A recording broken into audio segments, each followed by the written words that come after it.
آتے ہیں آپ کے اگلے سوال کی طرف۔ لکھتے ہیں احمد عیسیٰ آپ سے پہلے جتنے بھی رسول آئے ہر رسول کو معجزات دیے گئے، جیسا کہ صالح علیہ السلام کو معجزے کے طور پر اونٹنی دی گئی، موسیٰ علیہ السلام کو عصا مبارک دیا گیا جو اسدھا بن جاتا تھا اور اس سے نہ صرف سمندر کو پھاڑا بلکہ اس سے 12 چشمے بھی نکالے، اور اس کے علاوہ موسیٰ علیہ السلام ہی کی وجہ سے بنی اسرائیل پر آسمانوں سے من و سلوہ اتارا گیا، وہ بھی موسیٰ علیہ السلام کا معجزہ تھا۔ پھر عیسیٰ ابن مریم علیہ السلام کو بھی معجزات دیے گئے، وہ مردوں کو زندہ کرتے تھے، بیماروں حتیٰ کہ کوڑ کے مریضوں کو ہاتھ سے چھوتے تھے تو ان کی بیماریاں اور کوڑ دور ہو جاتا تھا۔ پھر وہ مٹی سے پرندوں کی مورتیاں بناتے تھے، جن میں پھونک مارتے تو وہ اصلی پرندے بن جاتے تھے۔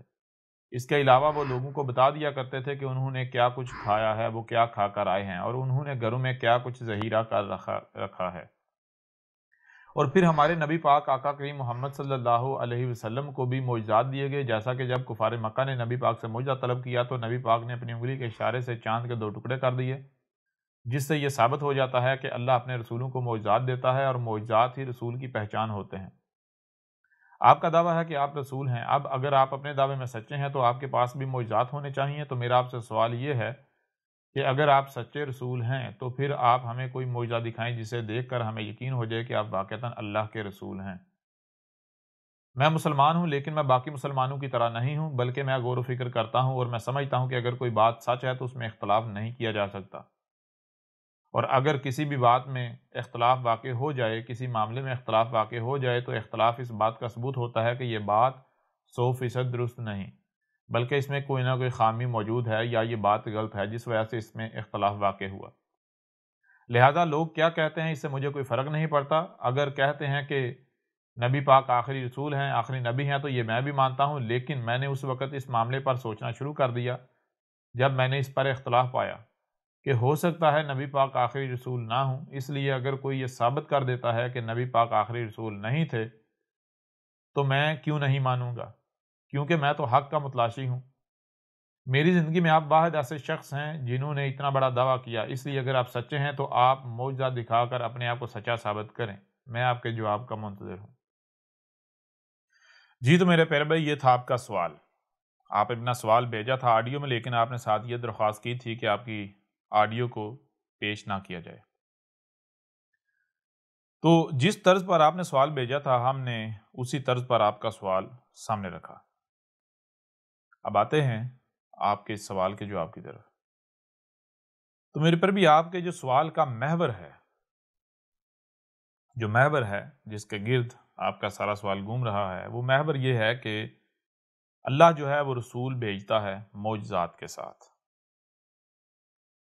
اور پھر آپ نے ساتھ میں یہ بات بھی شامل کر دی کہ احمد عیسیٰ اگر آپ واقعتاً سچے رسول ہیں، اللہ کے رسول ہیں، تو پھر آپ بھی باقی رسولوں کی طرح ہمیں کوئی معجزہ دکھائیں تاکہ ہمیں یقین ہو جائے کہ آپ اللہ کے سچے رسول ہیں۔ تو میرے پر بھی بالکل ٹھیک ہے، میں معجزہ دکھانے کو تیار ہوں، لیکن اس کی شرط یہ ہے کہ میں آپ کی خواہشات کی اتباع نہیں کروں گا، کیونکہ رسول کی پہچان کیا ہے؟ رسول کی پہچان یہ ہے کہ رسول لوگوں کی خواہشات کے ساتھ نہیں آتا، بلکہ رسول آتا ہے حق کے ساتھ۔ رسول لوگوں کی خواہشات کی اتباع نہیں کرتا کہ لوگ کچھ کہتے ہیں، کوئی تہمتیں لگائیں، کوئی ملامتیں کریں یا اپنی خواہشات کا اظہار کریں، تو لوگ جو ہے رسول جو ہے وہ ان لوگوں کی خواہشات کی اتباع کرنا شروع کرتے ہیں، ان کے پیچھے چلنا شروع کرتے ہیں، جو وہ کہیں وہ کرنا شروع کرتے نہیں، بلکہ رسول آتا ہے حق کے ساتھ۔ تو بات یہ ہے کہ میں معجزہ دکھانے کے لیے تیار ہوں، لیکن اس کے لیے آپ کو یہ ثابت کرنا پڑے گا کہ یہ جو بات آپ نے کی ہے، جو مطالبہ آپ نے کیا ہے، یہ آپ کی خواہش نہیں ہے بلکہ یہ حق ہے۔ یہ آپ کی خواہش نہیں ہے بلکہ یہ حق ہے۔ اگر تو آپ یہ ثابت کر دیتے ہیں کہ یہ حق ہے، یعنی اس سے قبل جتنے بھی رسول آئے ہر رسول معجزات کے ساتھ آیا، اور پھر احمد عیسیٰ آپ کو معجزہ نہیں دکھاتا، تو اس میں کوئی شک نہیں، اس میں کوئی دو رائے نہیں کہ احمد عیسیٰ کذاب ہوگا، جھوٹا ہوگا، اللہ کا رسول نہیں ہوگا۔ لیکن اگر آپ اپنی بات کو حق ثابت نہیں کر پاتے بلکہ الٹا یہ آپ کی خواہش ثابت ہو جاتی ہے، تو پھر میں آپ سے سوال کرتا ہوں کہ میں آپ کی خواہش کی اتباع کیوں کروں گا؟ پھر بھی اگر میں آپ کی خواہش کی اتباع کروں تو پھر میں رسول ہی ثابت نہیں ہوتا، لہٰذا میں آپ کی خواہش کی اتباع کسی بھی صورت نہیں کروں گا۔ اور آپ نے جو بات کی، آپ نے کہا کہ اس سے قبل جتنے بھی مثال کے طور پر آپ نے صالح کا نام لیا، کہا کہ صالح علیہ السلام کو بطور معجزہ اونٹنی دی گئی، پھر اس کے علاوہ آپ نے موسیٰ کا ذکر کیا کہ موسیٰ کو عصا دیا گیا جو کہ سانپ بن جاتا تھا، اور اس سے سمندر پھاڑ دیا، 2 ٹکڑے کر دیے، جس میں سے بنی اسرائیل گزر گئے۔ پھر اسی عصے سے، یعنی جس کا مراد لیا جاتا ہے، ایک ڈنڈا تھا موسیٰ علیہ السلام کو دیا گیا، تو اس ڈنڈے کو موسیٰ علیہ السلام نے زمین پر جہاں جہاں مارا وہاں پر جب چشمے پھوٹ پڑے پانی کے۔ پھر اس کے علاوہ آپ نے عیسیٰ ابن مریم کا بھی ذکر کیا اور کہا کہ عیسیٰ ابن مریم جو ہے وہ بھی نہ صرف مردوں کو زندہ کرتے تھے، بلکہ جو بیمار ہوتے تھے، کوڑ کے مریض ہوتے تھے، ان کو چھوتے تھے تو وہ صحت یاب ہو جاتے تھے، ان کی بیماریاں جو ہیں وہ چھو منتر کر کے غائب ہو جاتی تھی۔ عیسیٰ ابن مریم جو ہے وہ مٹی سے پرندوں کی مورتیاں بناتے، ان میں پھونک مارتے تو وہ بالکل صحیح سلامت جو ہے وہ اصل والے، ریئل والے پرندے بن جاتے۔ پھر آپ نے ذکر کیا محمد کا، اور آپ نے کہا کہ محمد جو ہیں انہیں بھی معجزات دیے گئے، اور اس کی آپ نے دلیل یہ پیش کی کہ جب کفار مکہ نے محمد سے معجزہ طلب کیا تو محمد نے اپنی انگلی کے اشارے سے چاند کے 2 ٹکڑے کر دیے۔ تو میرے پر بھی دیکھیں، یہ جو بھی باتیں آپ نے کی ہیں، جو کچھ آپ نے ان رسولوں سے منسوب کیا ہے، یہ آج کوئی یعنی کہ پہلی دفعہ یہ آپ نہیں کہہ رہے، بلکہ یہ صدیوں سے چلا آ رہا ہے۔ صدیوں سے یہ بات چلی آ رہی ہے کہ رسول جو ہیں وہ آتے ہیں معجزات کے ساتھ۔ پھر اس کے علاوہ آپ اپنے تراجم جو ہیں، جو قرآن کے تراجم کے نام پر جو کچھ کیا گیا ہے، ان تراجم کو اگر اٹھائیں تو ان میں بھی یہی بات لکھی ہوئی ہے، جا بجا یہی سامنے آئے گا، جی رسول معجزات کے ساتھ آئے، رسول معجزات کے ساتھ آئے۔ پھر اس کے علاوہ جو تفاسیر جنہیں کہا جاتا ہے، جو قرآن کی تفاسیر کے نام پر جو کچھ کیا گیا، ان تمام کی تمام تفاسیر میں بھی یہ بات کثرت سے پائی جاتی ہے کہ رسول آتے ہیں معجزات کے ساتھ۔ پھر اسی طرح اگر آپ روایات کو دیکھ لیں جنہیں آپ احادیث کا نام دیتے ہیں، ان روایات کے اندر بھی یہ بات موجود ہے کہ رسول آتے ہیں معجزات کے ساتھ، اور پھر ان کے معجزات کی تفصیلات جو ہے وہ بیان کی جاتی ہیں۔ اچھا، اس سب کے باوجود ایک اور چیز ہے، وہ یہ کہ آج اس وقت جو خود کو مسلمان کہلوانے والے ہیں، ان کی اکثریت، یا یوں سمجھیں کہ سب کے سب کا کسی نہ کسی صورت یہی کہنا ہے، یہی ماننا ہے کہ رسول معجزات کے ساتھ آتے ہیں، رسول معجزات کے ساتھ آئے۔ اچھا، اس سب کے باوجود احمد عیسیٰ آپ کو چیلنج کرتا ہے کہ آپ اپنی اس بات کو سچا ثابت کر کے دکھائیں۔ یعنی ایک بات جو صدیوں سے چلی آ رہی ہے، جو اکثریت کہہ رہی ہے، جو تراجم و تفاسیر میں موجود ہے، جو روایات میں موجود ہے، اس کے باوجود احمد عیسیٰ چیلنج کرتا ہے کہ دنیا کی کوئی طاقت اس بات کو سچا ثابت کر دے، یا کوئی یہ ثابت کر دے کہ یہ قرآن جو ہے اس میں یہ بات لکھی ہوئی ہے، تو احمد عیسیٰ جو سزا کہیں گے وہ سزا بھگتنے کو تیار ہے، یا جو انعام کہیں گے وہ انعام احمد عیسیٰ آپ کو دینے کے لیے تیار ہے۔ یعنی مطلب کیا ہے؟ مطلب یہ کہ دنیا کی کوئی طاقت اس بات کو حق ثابت نہیں کر سکتی، دنیا کی کوئی طاقت اس بات کو قرآن سے ثابت نہیں کر سکتی۔ اور پھر دیکھیں، آپ جنہوں نے سوال کیا ہے، آپ ظاہر آپ نے خود تسلیم کیا ہے کہ آپ مسلمان ہیں، اور آپ ہی کی طرح کے جتنے بھی مسلمان ہیں، یا جتنے بھی مسلمان ہیں ویسے ہی لے لیں، جیسے مجموعی طور پر جتنے مسلمان ہیں، میں آپ سے سوال کروں گا، دنیا میں کوئی ایک بھی مسلمان ایسا ہے جو یہ کہے کہ میں قرآن کو نہیں مانتا، میں قرآن کا منکر ہوں، میں قرآن کا کفر کرتا ہوں؟ کوئی ایسا ملے گا؟ تو اگر بظاہر دیکھا جائے تو کوئی بھی اپنی زبان سے یہ تسلیم نہیں کرتا یا نہیں کہتا کہ جی میں قرآن کا منکر ہوں، میں قرآن کا کفر کرتا ہوں، بلکہ ہر کوئی یہی دعویٰ کرتا ہے کہ میں تو قرآن کی مانتا ہوں، میں تو قرآن کو مانتا ہوں، میں تو قرآن کے پیچھے چلنے والا ہوں، میں تو قرآن کی بات پر عمل کرنے والا ہوں، قرآن کی بات میرے سامنے آ جائے تو میری کیا ہمت ہے، میری کیا مجال ہے، مجھ میں ایسی کون سی جرت ہے کہ میں قرآن کے اگینسٹ چلوں، قرآن کے خلاف جاؤں یا قرآن کی بات نہ مانوں۔ یہ بات بھی کی جاتی ہے، یہ دعویٰ بھی کیا جاتا ہے۔ اس کے باوجود، یعنی یہ دعویٰ ہونے کے باوجود، آج احمد عیسیٰ نہ صرف یہ آپ کے اوپر واضح کرے گا، ثابت کرے گا کہ جو آج تک قرآن سے یا رسولوں سے منسوب کیا جاتا رہا وہ بالکل بے بنیاد ہے، جھوٹ ہے، فراڈ ہے، بلکہ یہ بھی ثابت کرے گا کہ یہ جتنے بھی خود کو مسلمان کہلوانے والے ہیں، جو زبان سے تو یہ کہتے ہیں ہم قرآن کی مانتے ہیں، ہم قرآن کے ماننے والے ہیں، حقیقت کیا ہے؟ حقیقت یہ نہیں ہے۔ حقیقت اس کے بالکل برعکس ہے۔ حقیقت یہ ہے کہ یہ قرآن کے منکر ہیں، یہ قرآن کا کفر کرتے ہیں، یہ قرآن کو اپنے جوتے کی نوک پر رکھتے ہیں۔ یہ آج احمد عیسیٰ آپ کے اوپر کھول کر واضح کرے گا۔ آپ کے اوپر یہ بات کھول کر واضح کی جائے گی کہ مسلمانوں کے نزدیک قرآن کی بات جو ہے اس کی اہمیت و حیثیت ان کے جوتے کے برابر بھی نہیں ہے۔ یہ قرآن سے جھگڑا کرتے ہیں، یہ اپنی خواہشات کی اتباع کرتے ہیں۔ قرآن ایک بات کرتا ہے تو یہ قرآن کے بالکل خلاف چلتے ہیں۔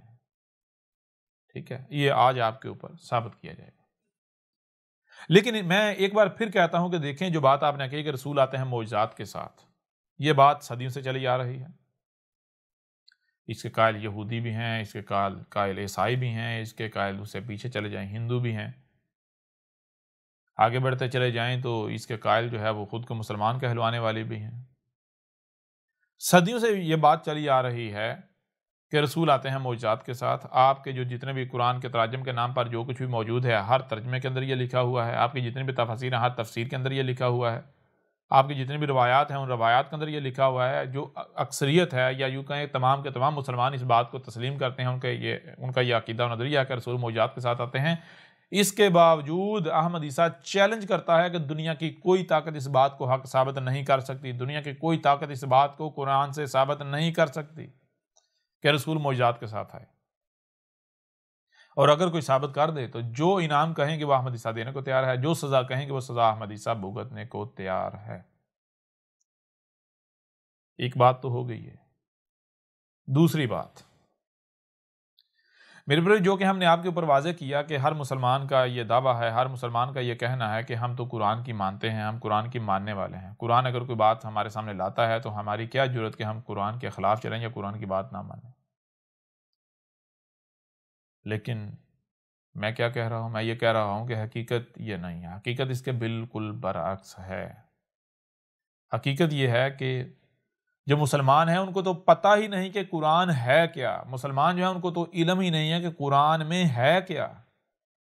اور پھر جب ان کے اوپر اسی قرآن سے واضح کیا جاتا ہے کہ دیکھو قرآن میں تو یہ کہا جا رہا ہے، اور جب وہ بات ان کی خواہشات کے ساتھ ٹکراتی ہے تو یہ نہیں مانتے، یہ اپنی خواہشات کی ہی اتباع کرتے ہیں۔ ایک طرف ان کے آباء و اجداد کی بات ہوتی ہے، ان کے بڑوں کی بات ہوتی ہے، ان کے فرقے کی بات ہوتی ہے، ان کی اپنی خواہشات ہوتی ہیں، ان کے بڑوں کی بات ہوتی ہے، اور دوسری طرف بات آ جائے قرآن کی تو یہ قرآن کی ماننے کی بجائے، قرآن کی بات کو تسلیم کرنے کی بجائے، وہ جو دوسرا گروہ ہے جس میں یا تو ان کی اپنی خواہشات ہیں یا پھر جو کچھ انہیں ان کے بڑوں سے ملا یا پھر جو اکثریت کہہ رہی ہے یا پھر جو ان کے عقائد و نظریات ہیں، اسی کو ترجیح دیں گے قرآن پر، اسی کو مانیں گے، اس کو نہیں چھوڑیں گے، قرآن کو جھٹلا دیں گے، قرآن کا کفر کریں گے، قرآن کا مذاق اڑائیں گے، قرآن کی بات نہیں مانیں گے۔ کس کے مقابلے پر؟ اپنے بڑوں کی بات کے مقابلے پر، اپنے فرقے کی بات کے مقابلے پر، اپنی خواہشات کے مقابلے پر، اپنے بڑوں کی بات کے مقابلے پر، جو نسل در نسل چلا رہا ہے اس کے مقابلے پر قرآن کی بات نہیں مانیں گے۔ اب میرے پر بھی جیسا کہ آپ نے کہا کہ آپ تو حق کے طلبگار ہیں، حق کے متلاشی ہیں، اگر آپ کے اوپر حق واضح کر دیا جائے تو پھر آپ تو حق کو ضرور تسلیم کریں گے۔ اب یہ جب احمد عیسیٰ آپ کے اوپر حق کھول کر واضح کرے گا تو پھر آپ کے پاس 2 ہی رستے بچیں گے، نہ صرف آپ کے پاس بلکہ باقی جتنے بھی وہ لوگ ہیں جو یہ دعویٰ کرتے ہیں کہ ہم حق کے طلبگار ہیں، یا جو یہ کہتے ہیں کہ اللہ ہمیں تو حق چاہیے، یا پھر جتنے بھی مسلمان کہہ لیں حق کے دعوے دار ہوں یا پھر حق کے طلب کے دعوے دار، تو آپ کے پاس اور ایسے تمام کے تمام لوگوں کے پاس صرف 2 رستے بچیں گے۔ پہلا رستہ یہ ہے کہ اگر آپ کو لگتا ہے کہ نہیں احمد عیسیٰ غلط ہے، احمد عیسیٰ کذاب ہے، جھوٹا ہے، اس کی بات درست نہیں ہے، اس کے برعکس جو نسل در نسل چلا رہا ہے یا جو ہمارے پاس موجود ہے وہ حق ہے، تو پھر آپ کو احمد عیسیٰ کو کذاب ثابت کرنا ہوگا اور اپنی بات کو سچا ثابت کرنا ہوگا۔ پہلا رستہ تو یہ ہے۔ دوسرا رستہ کیا ہے؟ وہ یہ ہے کہ اگر آپ احمد عیسیٰ کو غلط ثابت کرنے میں کامیاب نہیں ہوتے، ناکام رہتے ہیں، آپ پورا زور لگانے کے باوجود بھی ناکام رہتے ہیں، احمد عیسیٰ کو غلط ثابت نہیں کر پاتے، آپ کے اوپر فرض ہے، لازم ہے کہ آپ حق کی گواہی دیں، آپ حق کو اپنائیں، حق کو تسلیم کریں،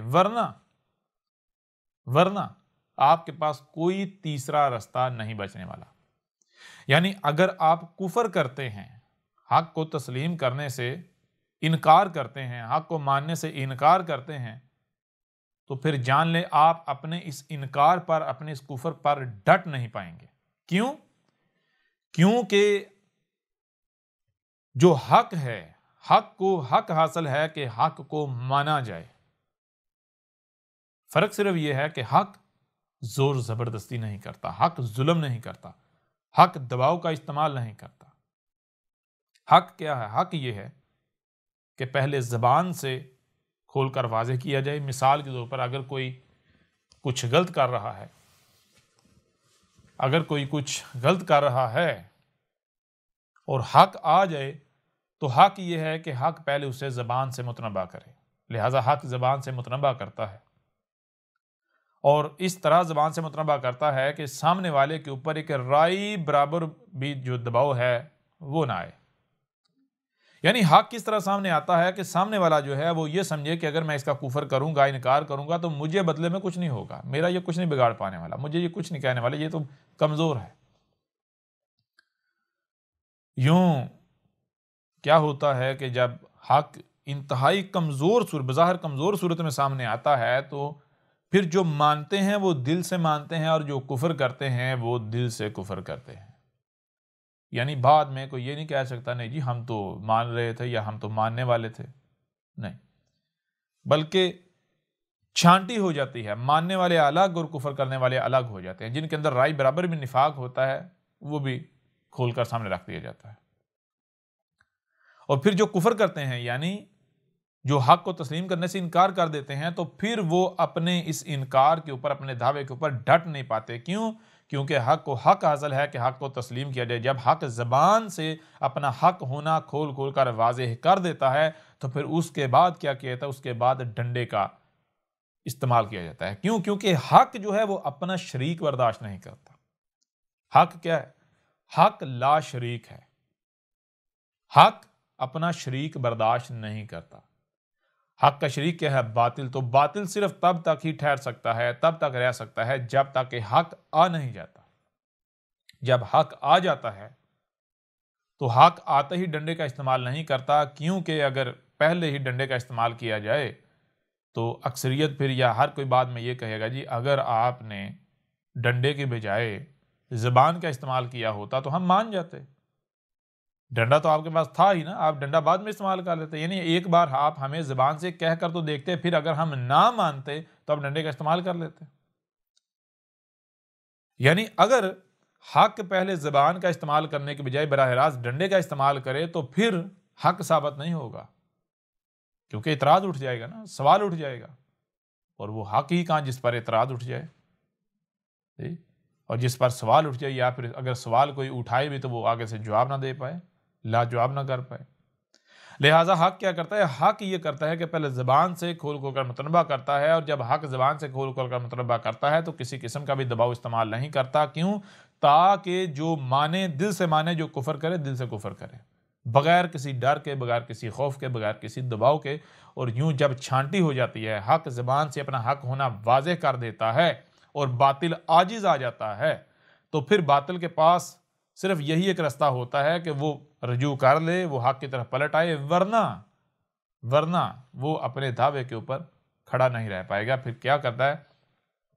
حق پھر منواتا ہے اپنا آپ، یعنی وہی یعنی جسے کہا جاتا ہے لاتوں کے بت باتوں سے نہیں مانتے، جو بات سے نہیں مانتے، پھر حق لاتوں کا استعمال کرتا ہے، ڈنڈے کا استعمال کرتا ہے۔ کیوں؟ کیونکہ حق لا شریک ہے۔ تو جب حق ڈنڈے کا استعمال کرتا ہے، ہاتھوں کا استعمال کرتا ہے، تو پھر میں آپ سے پوچھتا ہوں، کوئی ہے جو یہ کہہ سکے نہیں جی تو کذاب ہے، تو غلط ہے، تو باطل ہے، یا ہم سچے ہیں؟ کوئی اپنے دعوے کے اوپر قائم رہ سکتا ہے؟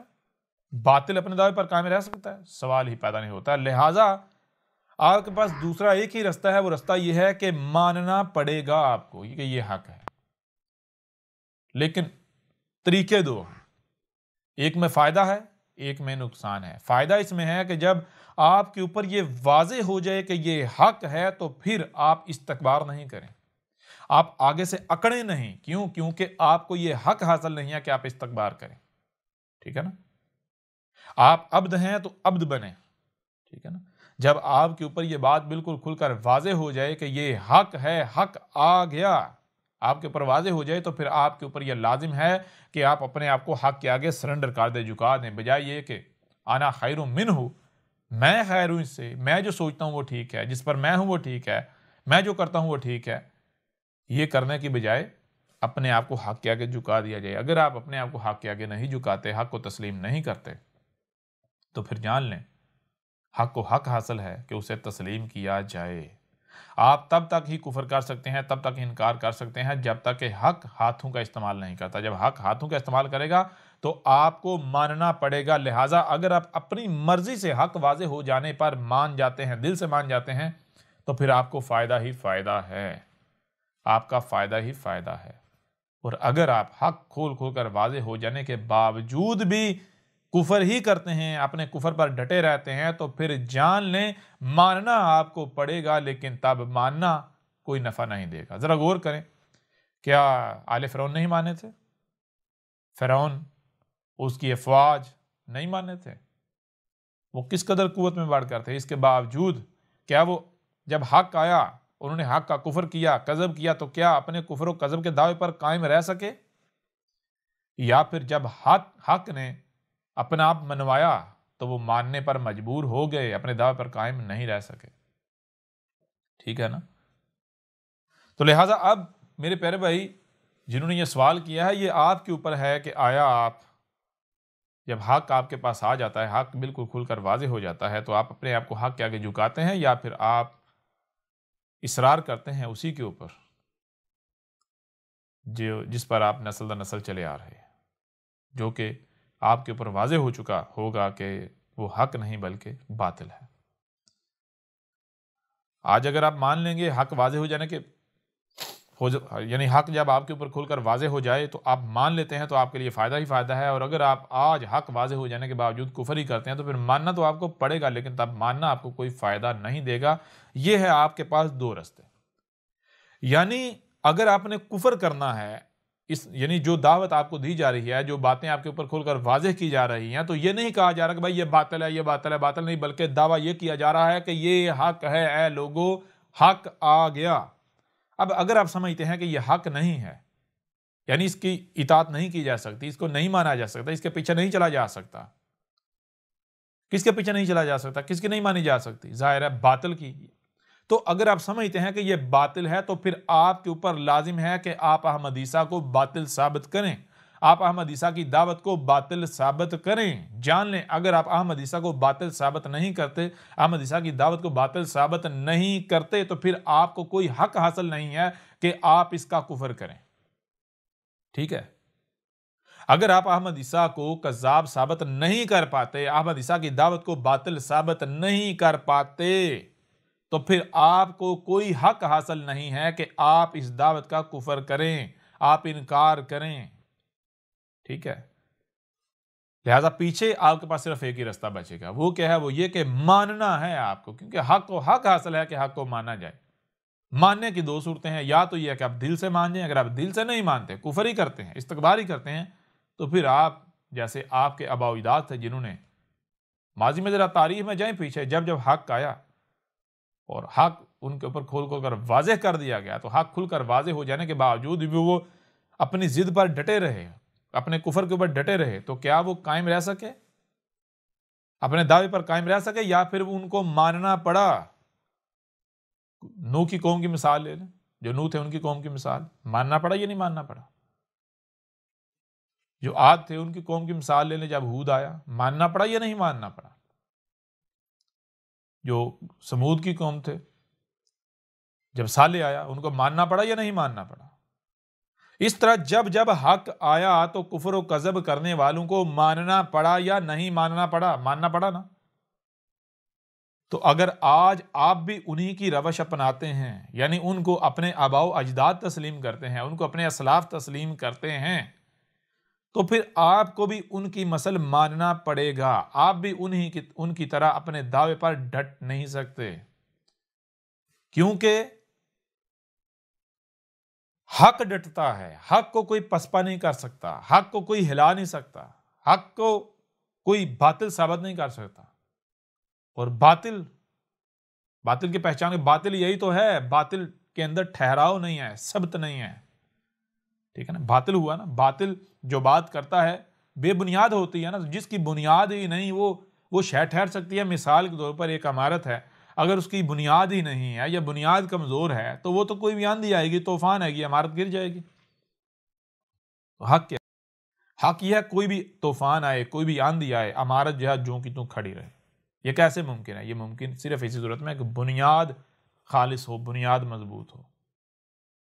تو حق جو ہے وہ با بنیاد ہوتا ہے، حق بنیاد پر کھڑا ہوتا ہے، اور باطل جو ہے اس کی کوئی بنیاد نہیں ہوتی، لہٰذا باطل ٹھہر نہیں سکتا، باطل قائم نہیں رہ سکتا، ٹھیک ہے نا؟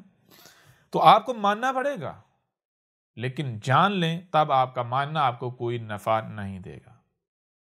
اب بڑے مزید تھوڑا سا آگے دیکھیں، اس سے پہلے کہ آپ قرآن کے دعوے دار ہیں، قرآن سے آپ کے اوپر یہ بات کھول کر واضح کی جائے، پہلے ایک اور پہلو سے آپ کے سامنے حقیقت کھول کر رکھتے ہیں۔ میں کچھ سوالات آپ کے سامنے رکھتا ہوں، لہٰذا آپ جو ہے وہ غور و فکر کیجئے گا۔ اس کے لیے سب سے پہلی بات، میرے پیارے بھائی یا جو بھی حق کے طلبگار ہیں، یا پھر وہ لوگ جو احمد عیسیٰ کو کذاب سمجھتے ہیں، جھوٹا سمجھتے ہیں، یہ ان کو بھی چیلنج ہے، ان کو بھی دعوت ہے۔ ذرا غور کریں، کیا آپ کو صرف سننے کے لیے کان اور دیکھنے کے لیے آنکھیں دی گئیں؟ کہ یعنی مثال کے طور پر کچھ سنا تو اس کو سننے کے بعد یہاں یعنی کہ ہاتھوں کے ذریعے پریکٹیکل کرنا شروع کر دیا، ٹانگوں یعنی کہ سننے کے بعد فوری اس کے اوپر عمل کرنا شروع کر دیا؟ کیا آپ کو یہ صلاحیت دی کہ جو دیکھا دیکھتے ہی جو دیکھا وہی کرنا ہے؟ ٹھیک ہے، کیا آپ کو صرف یہ یعنی سننے اور دیکھنے ساتھ عمل کرنے کی صلاحیت دی گئی، یا پھر آپ کو صرف سننے اور دیکھنے کے ساتھ عمل کرنے کی صلاحیت نہیں دی گئی، بلکہ سننے، دیکھنے اور عمل کے درمیان بھی کچھ رکھا گیا ہے؟ وہ کیا ہے؟ وہ ہے سمجھنے کی صلاحیت۔ کیوں؟ کیونکہ غور کریں، اگر تو حق ہی ہر طرف ایگزسٹ کر رہا ہو ہی حق، باطل ہو ہی نہ، تو پھر ظاہر بات ہے جو بھی سنائی دے گا حق ہوگا، جو بھی دکھائی دے گا وہ حق ہوگا۔ تو پھر جب ہے ہی حق تو سمجھنے کی تو ضرورت نہیں، لہٰذا کیا کیا جائے گا؟ سنا، عمل کرو، دیکھا، عمل کرو، جو سنا جو دیکھا عمل کرنا شروع کر دو۔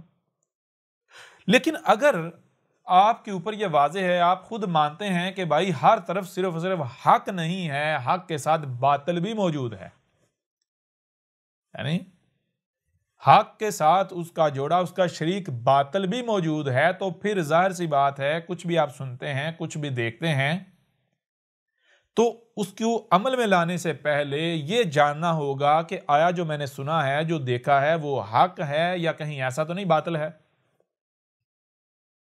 تو عمل کس کے اوپر کرنا ہے؟ قائم کس کے اوپر ہونا ہے؟ چلنا کس کے اوپر ہے؟ کرنا کسے ہے؟ جو حق ہے۔ لہٰذا جو بھی سنائی دے، جو بھی دکھائی دے، پہلے اسے سمجھنا ہے کہ آیا جو مجھے سنائی دے رہا ہے یہ حق ہے، جو دکھائی دے رہا ہے یہ حق ہے، یا پھر کہیں باطل تو نہیں ہے۔ جو سنائی اور دکھائی دے رہا ہے، جیسا سنائی اور دکھائی دے رہا ہے ویسے کا ویسا ہی ہے، یا پھر حقیقت کہیں اس کے بالکل برعکس یا اس کے برعکس تو نہیں ہے۔ تو کیا کیا جائے گا؟ جو سنائی اور دکھائی دے رہا ہے اسے عمل میں لانے کی بجائے پہلے اس کو سمجھا جائے گا۔ جب تک سمجھ نہیں لیا جاتا تب تک اس کے اوپر عمل نہیں کیا جائے گا۔ لہٰذا آپ کے اوپر یہ لازم ہے، آپ کے اوپر یہ فرض ہے، یہ آپ کی ذمہ داری ہے کہ جو بھی آپ کو سنائی دے رہا ہے، جو بھی آپ کو دکھائی دے رہا ہے، اس کو ماننے سے پہلے، اس کو عمل میں لانے سے پہلے سمجھیں۔ جب تک کہ آپ سمجھ نہیں لیتے تب تک آپ کے اوپر ضروری نہیں ہے کہ آپ اسے مانیں، یعنی آپ نے نہیں ماننا ہی نہیں ہے جب تک کہ آپ سمجھ نہیں لیتے۔ تو چیز یہ ہے میرے پیارے بھائیوں، یا جو بھی ہیں جو حق کے طلبگار ہیں یا حق کے دعوے دار ہیں، میں آپ سے سوال کرتا ہوں کہ یہ جو بات آپ نے کہی ہے کہ رسول آتے ہیں معجزات کے ساتھ، یہ کیا آپ نے سمجھ کر یہ بات کہی ہے، یا پھر آپ نے صرف جو سنا، جو دیکھا وہی آگے آپ کہہ رہے ہیں؟ یعنی یہ جو آپ نے بات کی کہ رسول آتے ہیں معجزات کے ساتھ، کیا اس کی بنیاد یہ ہے کہ آپ سمجھ کر یہ بات کر رہے ہیں؟ آپ کے اوپر ثابت ہو گیا، آپ نے سمجھ لیا کہ یہ حق ہے اور پھر آپ یہ بات کر رہے ہیں، یا پھر کہیں ایسا تو نہیں کہ اس کی بنیاد محض یہ ہے کہ جو آپ نے سنا، جو دیکھا وہی آپ کہہ رہے ہیں؟ تو اگر آپ یہ کہیں جی آپ نے سمجھ لیا، تو پھر چیز یہ ہے کہ کوئی بھی شخص، کوئی بھی فرد آ کر اس کے خلاف کوئی بات کرتا ہے یا اس پر کوئی اعتراض اٹھاتا ہے، تو پھر آپ کے اوپر لازم ہے کہ آپ اس کے اعتراض کو دور کریں۔ آپ اس کے اوپر واضح کریں کہ جو تو نے اعتراض اٹھایا وہ اعتراض غلط ہے، وہ اعتراض تو نے اٹھایا ہی صرف اس وجہ سے ہے کہ تجھے صحیح سے سمجھ نہیں آئی، یا کچھ پہلو، کچھ باتیں ایسی ہیں جو تجھ سے چھپی ہوئی رہ گئیں، جو ہم نے دیکھ لی، ہم تک پہنچ گئی، ہم نے سمجھ لی، جان لی، لہٰذا آپ کیا کریں گے؟ آپ اسے مطمئن کر دیں گے، ٹھیک ہے؟ اور اگر آپ ایسا نہیں کرتے تو اس کا مطلب کیا ہے؟ پھر آپ نے سمجھا نہیں ہے، آپ کی بنیاد کچھ اور ہے، اور کیا ہے پیچھے ایک ہی صورت بچ دیا، وہ کیا؟ جو آپ نے سنا، جو دیکھا، آپ وہی آگے جو ہے کنوے کر رہے ہیں، وہی مان رہے ہیں، وہی کر رہے ہیں۔ اور اگر تھوڑا سا غور کیا جائے تو غور کرنے کی تو ضرورت نہیں، ویسے ہی اگر دیکھا جائے تو پتہ یہ چلتا ہے کہ بھائی جتنے بھی قرآن کے تراجم کے نام پر جو کچھ بھی موجود ہے، جتنا بھی لٹریچر جو مواد موجود ہے اس کو لے لیں، یا جتنے بھی تفاسیر موجود ہیں، تفاسیر کے نام پر جو کچھ بھی موجود ہے، جو بھی روایات ہیں ان کو لے لیا، اکثریت کو لے لیا جائے تو ہر ایک میں یہی ہمیں سننے اور دیکھنے کو ملتا ہے، ہر ایک کی طرف سے یہی سننے اور دیکھنے کو ملتا ہے کہ جناب رسول آتے ہیں معجزات کے ساتھ، رسول آتے ہیں معجزات کے ساتھ۔ رسولوں کی پہچان کیا ہے؟ رسولوں کی پہچان یہ ہے کہ رسول آئیں گے معجزات کے ساتھ۔ مثال کے طور پر آج کی اگر آپ بات لے لیں تو آج جو لوگ بھی یہ کہتے ہیں کہ جناب عیسیٰ نے آنا ہے، تو ان سے پوچھنا جی عیسیٰ کی پہچان کیا ہوگی، تو کہ وہ یہی نہیں بتاتے کہ وہ اس کی پہچان یہ ہوگی کہ وہ معجزات کے ساتھ آئے گا، یعنی وہ ایک غیر معمولی شخصیت ہوگی، وہ شخصیت اپنے آپ میں ایسی شخصیت ہوگی کہ اس کو پہچاننے کی ضرورت نہیں ہے، وہ بالکل واضح ہوگا بھائی یہی عیسیٰ ہے۔ کیوں؟ کیونکہ وہ باقی جو جتنے بھی بشر ہیں ان جیسا نہیں ہوگا، اس کے پاس معجزات ہوں گے، ٹھیک ہے؟ تو چیز یہ ہے، ذرا غور کیجئے گا کہ جب ہر کوئی یہ کہہ رہا ہے کہ رسول آتے ہیں معجزات کے ساتھ، تو پھر تو یہ بات ثابت ہوگی کہ اگر آپ بھی یہی کہتے ہیں تو آپ سمجھ کر یہ نہیں کہہ رہے، بلکہ آپ کی بنیاد بھی یہی ہے کہ جو آپ نے سنا، جو دیکھا، اسی کو مان رہے ہیں۔ تو میرے پیارے بھائی، اب اگر جو بات سنی، جو دیکھی، یعنی جو سنا اور دیکھا بغیر سمجھے اگر آپ اسے مانتے ہیں تو آپ یہ دعویٰ کر رہے ہیں کہ دنیا میں اس وقت ہر طرف ہے ہی حق، باطل ایگزسٹ نہیں کرتا۔ کیوں؟ سمجھنے کی تو ضرورت تب پیش آتی ہے جب حق کے مقابلے پر باطل بھی موجود ہو، ٹھیک ہے جی، حق اور باطل دونوں موجود ہوں، یا پھر باطل ہی باطل ہو اور حق کو سمجھنا ہے، تلاش کرنا ہے حق کو، تو پھر جب لیکن جب آپ سمجھنے کی صلاحیت کا استعمال نہیں کرتے تو آپ اپنے عمل سے یہ اعلان کر رہے ہیں، یہ دعویٰ کر رہے ہیں کہ بھائی دنیا میں گمراہیاں ہے ہی نہیں، دنیا میں باطل ہے ہی نہیں، ہر طرف حق ہی حق ہے۔ تو اس پہلو سے بھی آپ جھوٹے ثابت ہو جاتے ہیں. کیسے؟ ایک طرف آپ بغیر سمجھے جب بات مان کر یہ دعویٰ کرتے ہیں کہ دنیا میں باطل ہے ہی نہیں، اس لیے سمجھنے کی ضرورت ہی نہیں، جو بھی سامنے آ رہا ہے حق ہے، بغیر سمجھے مانا جائے گا، دیکھا جائے گا. اور دوسرے آپ نے اپنے کردار سے، اپنے عمل سے یا اپنی زبان سے یہ اعلان بھی کر رہے ہیں، ہر لمحے یہ کہہ رہے ہیں نہیں جی دنیا میں ہر طرف گمراہیاں ہیں. کیوں؟ کیونکہ آپ جو ہے وہ اکثریت کے ساتھ اختلاف کر رہے ہیں. آپ لوگ جو ہیں وہ مختلف فرقوں گروہوں میں تقسیم ہیں. ہر فرقہ، ہر گروہ وہ اس کا یہی دعویٰ، یہی کہنا ہے کہ جس پر میں ہوں، جو میرے پاس ہے، یہی حق ہے، یہی ٹھیک ہے، اور باقی سب کے سب گمراہ ہیں، باقی سب کے سب باطل پر ہیں، باقی سب کے سب حق سے نابلد ہیں. تو یوں تو آپ اپنے کردار سے یا یعنی اپنی زبان سے بھی یہ دعویٰ، یعنی کہ اس کے بالکل برعکس یہ بات کر رہے ہیں کہ بھائی صرف حق ہی موجود نہیں بلکہ باطل بھی موجود ہے، حق اور باطل دونوں موجود ہیں. تو جب ایک طرف آپ مان رہے ہیں کہ دنیا میں کل کا کل حق نہیں ہے بلکہ حق کے ساتھ باطل ہی موجود ہے، یا حق اور باطل دونوں موجود ہیں، تو پھر کیا آپ کے اوپر یہ لازم نہیں ہو جاتا کہ کوئی بھی بات جو بھی آپ کو سنائی دیتی ہے، جو بھی آپ کو دکھائی دیتا ہے، اس کو ماننے سے، عمل کرنے سے پہلے اسے سمجھا جائے؟ حق تو یہ ہے، حق یہ ہے کہ دیکھو، کچھ بھی سنتے ہو، کچھ بھی دیکھتے ہو، اور تمہیں پتا ہے، تم جانتے ہو کہ حق نہیں ہے، حق کے ساتھ باطل بھی موجود ہے، تو پھر تمہاری اوپر لازم ہے کہ تم نے اس وقت اس بات کو نہیں ماننا، تم نے اس وقت اسے نہیں ماننا جو تم نے سنا اور دیکھا، جب تک کہ تم اس کا حق ہونا کنفرم نہیں کر لیتے. ٹھیک ہے؟ کیونکہ اطاعت و اتباع حق کی کرنی ہے، ڈٹنا ہے حق پر، چلنا ہے حق پر، حق کو حق حاصل ہے کہ حق کو مانا جائے، باطل کے پیچھے نہیں چلنا. تو پھر کیا، ذرا غور کریں، یہ جو بات آپ کر رہے ہیں، یہ رسول آتے ہیں معجزات کے ساتھ، کیا آپ نے سمجھا، اسے سمجھ کر کر رہے ہیں؟ یہ بات حق ثابت ہوئی؟ نہیں. تو اب میں آپ سے سوال کرتا ہوں، ذرا غور تو کریں، آپ کی تو بنیاد ہی کوئی نہیں ہے، آپ تو یہیں پر بے بنیاد اور باطل ثابت ہو جاتے ہیں. ٹھیک ہے، ایک بات ہو گئی ہے. اب تھوڑا آگے بڑھیں، دوسری بات دیکھیں. نسل در نسل یہ بات چلتی آ رہی ہے، جو رسول آتے ہیں معجزات کے ساتھ. تمام تر قرآن کے تراجم کے نام پر جتنا بھی لٹریچر جو مواد موجود ہے اس میں بھی یہ بات لکھی ہوئی ہے، معجزات کے ساتھ آتے ہیں. جو آپ کی روایات ہیں جنہیں آپ احادیث کا نام دیتے ہیں، ان میں بھی یہ چیز موجود ہے. اور نسل در نسل یہ بات چلتی آ رہی ہے، ہر طرف ہر کسی سے آپ یہی سن رہے ہیں، جو رسول آتے ہیں معجزات کے ساتھ. تو کیا آپ کو صرف سننے اور دیکھنے کی صلاحیت دی گئی، یا پھر جو سنائی اور دکھائی دیتا ہے، یا جو سنائی اور دکھائی دے رہا ہے اسے سمجھنے کی بھی صلاحیت دی گئی؟ اگر تو آپ کو صرف سننے اور دیکھنے کی صلاحیت دی گئی تو پھر ٹھیک ہے، جو سنائی اور دکھائی دے رہا ہے اسے مانے. لیکن اگر آپ کو جو سنائی اور دکھائی دے رہا ہے اسے سمجھنے کی بھی صلاحیت دی گئی تو پھر آپ کے اوپر یہ لازم ہے کہ آپ جو بھی سنائی اور دکھائی دے رہا ہے اسے سمجھو. جب تک آپ اسے سمجھ نہیں لیتے تب تک آپ نے اسے نہیں تسلیم کرنا، نہیں ماننا، بغیر سمجھے عمل نہیں کرنا. تو ٹھیک ہے، جو بات آپ کہہ رہے ہیں یہ تو نسل در نسل چلی آ رہی ہے، اس کو رکھیں ایک سائیڈ پر. بھائی ایک دوسرا کام کرو، اس کے علاوہ ایک اور کام کرو. وہ کام یہ کرو کہ تم جو کہہ رہے ہو یا جو سنائی دے رہا ہے، جو دکھائی دے رہا ہے، اسے سمجھو تو صحیح.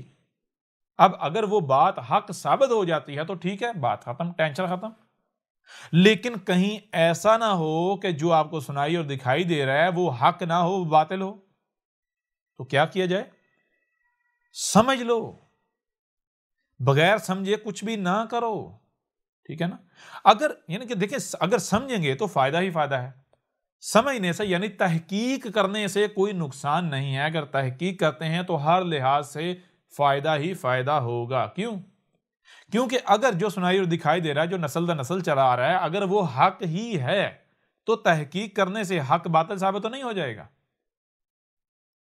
یعنی جو حق ہے، کیا تحقیق کرنے سے حق باطل ثابت ہو جائے گا؟ جو صحیح شے ہے، تحقیق کرنے سے، غور و فکر کرنے سے، تحقیق کرنے سے کیا وہ غلط ہو جائے گی؟ سوال ہی پیدا نہیں ہوتا. اگر حق ہے تو تحقیق کرنے سے حق باطل ثابت نہیں ہوتا، بلکہ الٹا مزید اطمینان ہو جاتا ہے، یقین ہو جاتا ہے. ٹھیک ہے نا؟ تو لہٰذا جو نسل در نسل چلا رہا ہے، اگر ایک لمحے کے لیے مان بھی لیا جائے کہ وہ حق ہے، تو پھر بھی تحقیق کرنے میں کوئی حرج ہے؟ جو آپ کو سمجھنے کی صلاحیت دی ہے اس کا استعمال کرنے میں کوئی حرج ہے؟ کوئی حرج نہیں ہے۔ تو لہٰذا کیا کرو، ایک بار تحقیق کر لو، اگر تحقیق کرنے سے وہ حق ثابت ہو جاتا ہے ٹھیک ہے، اسے مان لیا جائے گا، اسی کے اوپر قائم رہیں گے، اسی کے اوپر ڈٹے رہیں گے، ٹینشن ختم، الٹا مزید اطمینان ہو جائے گا۔ لیکن کہیں ایسا نہ ہو کہ وہ باطل ثابت ہو جائے، تو تحقیق کرنے سے اگر وہ باطل ثابت ہو جائے تو پھر میں آپ سے سوال کرتا ہوں کہ کیا حق کی اطاعت و اتباع کرنی ہے، حق کے پیچھے چلنا ہے، یا پھر یہ دیکھنا ہے بھائی اکثریت یہ کہہ رہی ہے، اکثریت وہ کہہ رہی ہے، اکثریت اس کے اوپر چل رہی ہے، ہمارے آباء و اجداد اسی پر چلتے رہے، ہم نے اپنے آباء و اجداد کو اس کے اوپر پایا، جی نسل در نسل وہی چلتا آ رہا ہے۔ کیا اطاعت و اتباع اس کی کرنی ہے یا پھر اطاعت و اتباع حق کی کرنی ہے؟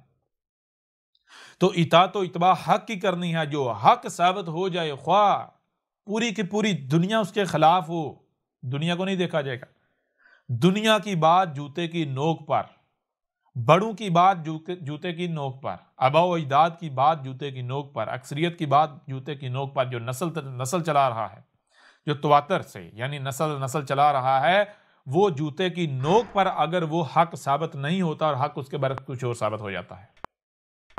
اطاعت و اتباع کس کی کرنی ہے؟ حق کی کرنی ہے۔ ٹھیک، اب پھر بھی یعنی اس کے باوجود اگر آپ جو آپ کو سمجھنے کی صلاحیت دی گئی ہے اس کا استعمال نہیں کرتے اور آپ ضد کرتے ہیں نہیں ہم نے تو اسی پر چلنا ہے جس پر ہم نے اپنے بڑوں کو پایا، اپنے آباء و اجداد کو پایا، اپنے فرقے کو پایا، جس پر ہمارا فرقہ ہے، جس پر ہم نے آنکھ کھولی، یا جو اکثریت جس پر چل رہی ہے، تو پھر ذرا غور کریں۔ میں آپ سے سوال کرتا ہوں کہ آپ کو سمجھنے کی صلاحیت کس نے دی؟ کیا رب نے نہیں دی؟ رب نے دی نا۔ تو کیا رب کوئی بھی کام کرتا ہے تو بغیر حق کرتا ہے یا بالحق کرتا ہے؟ بغیر حق کا مطلب کیا؟ بے مقصد۔ بالحق کا مطلب کیا ہے؟ با مقصد۔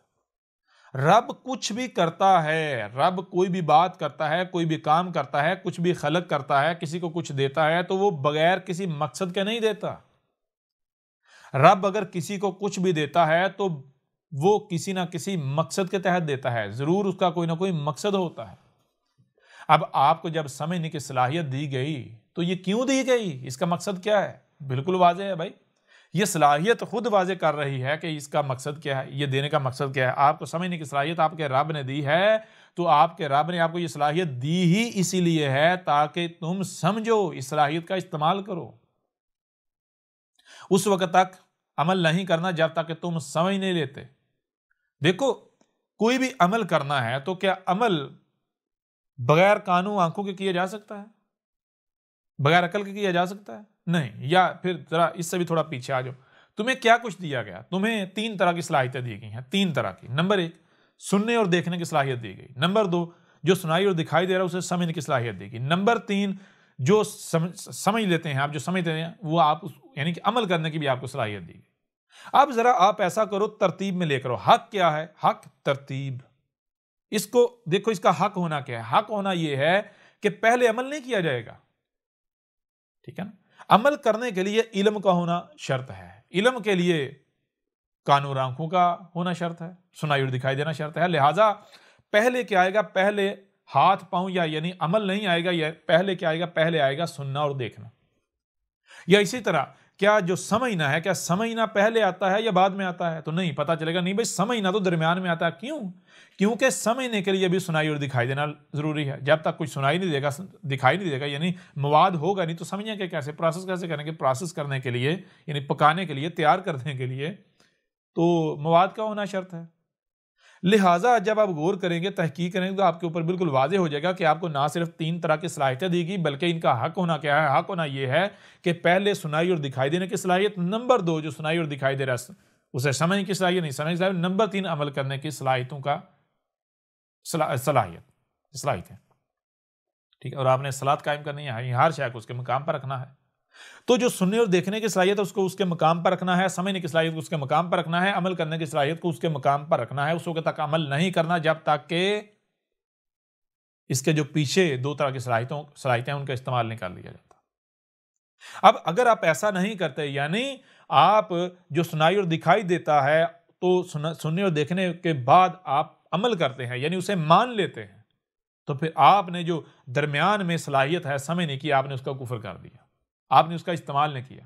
تو میں آپ سے پوچھتا ہوں کہ آپ کو رب نے یہ صلاحیت بغیر مقصد سے دی؟ کیا کل کو آپ کا رب آپ سے سوال نہیں کرے گا، پوچھے گا نہیں کہ اگر یہ صلاحیت اس کا استعمال ہی نہیں کرنا تھا تو میں نے تجھے دی کیوں؟ جی، تو یہ ہے کہ آپ نے شکر کرنا ہے یا کفر کرنا ہے۔ شکر کا مطلب کیا ہے؟ شکر کا مطلب یہ ہے کہ آپ کو جو کچھ بھی دیا گیا ہے، جس مقصد کے لیے دیا گیا، اس کا اسی مقصد کے لیے استعمال کرنا۔ اور کفر کیا ہے؟ کہ آپ کو جو کچھ بھی دیا گیا ہے اس کا اس مقصد کے لیے استعمال کرنے سے انکار کر دینا۔ جس مقصد کے لیے دیا گیا ہے اس مقصد کے لیے استعمال کرنے سے انکار کا مطلب کیا ہے؟ کہ آپ اس کا، ظاہر بات ہے، جو کچھ بھی آپ کے پاس ہے اس کا استعمال تو کریں گے نا۔ تو پھر استعمال کہاں کریں گے؟ آپ استعمال کریں گے اپنی خواہشات کی اتباع میں، جہاں آپ کا دل کرے گا، بغیر حق استعمال کریں گے۔ ان صلاحیتوں کا استعمال وہاں کریں گے جہاں ان کا مقام نہیں ہے، ٹھیک ہے نا؟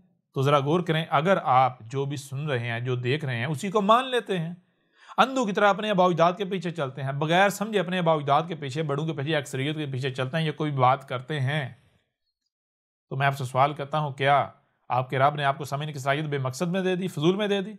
کیا کل کو آپ کا رب آپ سے سوال نہیں کرے گا؟ اور جب آپ کا رب آپ سے سوال کرے گا تو میں آپ سے سوال کرتا ہوں کہ جن ملاٹوں کے پیچھے آپ چل رہے ہیں آج، جن آباء و اجداد کے پیچھے آپ چل رہے ہیں، جس اکثریت کے پیچھے آپ چل رہے ہیں، یا جس کو بھی بنیاد بنا کر آپ سوچنے سمجھنے کی صلاحیت کا استعمال نہیں کر رہے، تحقیق نہیں کر رہے، تو کیا ان میں سے کوئی بھی کل کو آپ کو بچا لے گا؟ کیا کل کو کوئی بھی آپ کی جگہ امتحان دے لے گا؟ آپ کے سوال کا جواب وہ دے لے گا؟ آپ کی مدد کرے گا؟ رب سے آپ کو بچا لے گا؟ کیا وہ رب کے ہاں سفارش کر پائے گا؟ بتائیں ذرا، چھڑوا لے گا آپ کو؟ بچا لے گا آپ کو؟ اگر تو کوئی بچا لے گا تو پھر تو ٹھیک ہے بھائی، ان کے پیچھے چلو، ٹھیک ہے، رب کی بات نہ مانو، ان کے پیچھے چلو۔ لیکن اگر کوئی نہیں بچا پائے گا، ٹھیک ہے نا، تو پھر جان لو آج تمہارے پاس موقع ہے، آج تمہارے پاس وقت ہے۔ اگر حق کے طلبگار ہو تو یہ مت دیکھو تمہارے سامنے کون ہے، ذرا غور کرو۔ بات ماننا، اگر یعنی کسی کو دنیا میں کسی کو حق حاصل ہے رب کے بعد یا رب کے علاوہ، تو کس کو حق حاصل ہے؟ وہ تو آپ کے والدین ہیں، جنہوں نے نہ صرف آپ کو جنم دیا بلکہ آپ کو بات کرنے کے قابل بنایا، آپ کو عمل کرنے کے قابل بنایا، ٹھیک ہے نا؟ یعنی جنہوں نے آپ کو بنایا، آپ کو اس قابل بنایا کہ آپ عمل کر سکیں۔ آپ کے والدین نے آپ کو جنم دیا نا، جب آپ کو جنم دیا، نہیں آپ کا وجود نہیں تھا نا، تو وجود کس نے دیا؟ آپ کے والدین نے۔ جب آپ کا وجود آپ کے والدین نے دیا، آپ کے والدین نے دیا، پھر جب وجود دیا گیا، آپ کو وجود میں لایا گیا، تو آپ بول نہیں سکتے تھے، دیکھ نہیں سکتے تھے، خود سے ہل نہیں سکتے تھے، کچھ کر نہیں سکتے تھے، کھا نہیں سکتے تھے، پی نہیں سکتے، کچھ نہیں سکتے تھے۔ تو یہ صلاحیتیں اگر غور کیا جائے تو کس کی وجہ سے ہیں آپ کے پاس؟ کس کی مرہون منت ہیں؟ کیا آپ کے بڑوں کی وجہ سے نہیں؟ آپ کے والدین کی وجہ سے نہیں، جنہوں نے آپ کو پالا پوسا، بڑا کیا، آپ کا خیال رکھا، آپ کی دیکھ بھال کی؟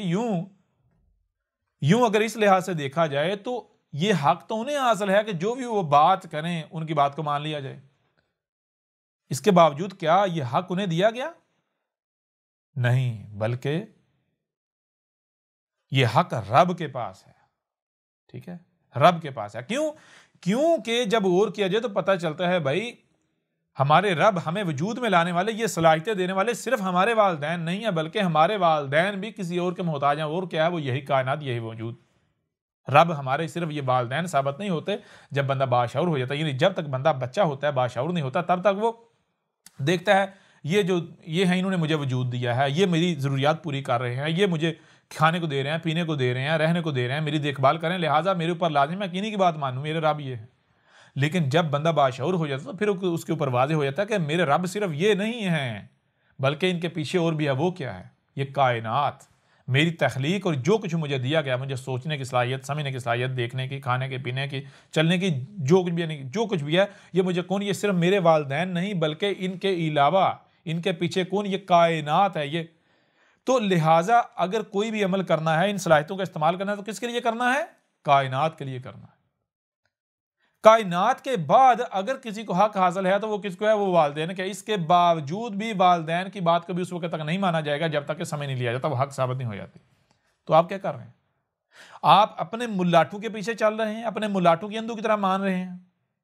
کوئی بنیاد ہے؟ کس بنیاد پر آپ ان کے پیچھے چل رہے ہیں؟ کس بنیاد پر آپ ان کی مان رہے ہیں؟ بات ملاٹوں کی ماننی ہے، بڑوں کی ماننی ہے، والدین کی ماننی ہے، اکثریت کی ماننی ہے، یا پھر جو حق ثابت ہو جائے اس کے اوپر چلنا ہے، رب کی ماننی ہے؟ ٹھیک ہے نا؟ لہٰذا اب اگر ایک طرف رب کی بات آ جاتی ہے، حق آ جاتا ہے، اور آپ کہتے ہیں جی نہیں ہم نے تو اپنے بڑوں کے پیچھے چلنا ہے، اپنے باؤ اجداد کے پیچھے چلنا ہے، اکثریت کے پیچھے چلنا ہے، اپنے ملاٹوں کے پیچھے چلنا ہے، تو پھر جان لیں کل کو یہ آپ کو نہیں بچا پائیں گے۔ کیونکہ دیکھیں، غور کریں، اگر آپ کسی کے پیچھے چلتے ہیں تو ایک ہی صورت میں آپ کسی کے پیچھے چل سکتے ہیں۔ وہ صورت کیا؟ وہ صورت یہ ہے کہ کیا آپ کے پاس شعور نہیں ہے، سمجھنے کی صلاحیت نہیں ہے؟ اگر تو آپ کے پاس سمجھنے کی صلاحیت نہیں ہے، یعنی آپ دماغی لحاظ سے، سوچ و بچار کے لحاظ سے، سمجھنے کے لحاظ سے اگر آپ کسی دوسرے کے محتاج ہیں، تو پھر آپ کے نفع و نقصان کے بارے میں سوال کل کو اس سے کیا جائے گا، وہ ذمہ دار ہوگا۔ لیکن اگر آپ کو عقل دی گئی ہے، آپ کو شعور دیا گیا ہے، آپ کو سوچنے سمجھنے کی صلاحیت دی گئی ہے، تو پھر بھی آپ اگر کسی دوسرے کے پیچھے چلتے ہیں بغیر سمجھے، آپ رب کی اطاعت و اتباع کرنے کے بجائے، رب کی بات ماننے کے بجائے کسی دوسرے کے پیچھے چلنا، کسی دوسرے کی بات مانتے ہیں، تو پھر جان لیں آپ سے یہ سوال کیا جائے گا کہ کس بنیاد پر تو نے اس کی بات مانی؟ ٹھیک ہے، کس بنیاد پر؟ اس سے تو پوچھا جائے گا نا، اس کے بارے میں پوچھا جائے گا جب تجھے ہم نے ذہانت دی تھی، تجھے ہم نے یہ صلاحیت دی تھی، تو کیا تجھے صلاحیت اس لیے دی تھی کہ تو دنیا کو گمراہ کر؟ لہذا اس کا حساب اس کے عمل کے حساب سے ہوگا، اس سے وہی حساب ہوگا جو اس نے کیا۔ لیکن اس سے یہ نہیں پوچھا جائے گا، اس سے یہ نہیں کہا جائے گا ہاں جو تیرے پیچھے چلے ان کے گناہوں کا بوجھ بھی تیرے اوپر ڈالا جائے گا، نہیں، ایسا نہیں کیا جائے گا، بلکہ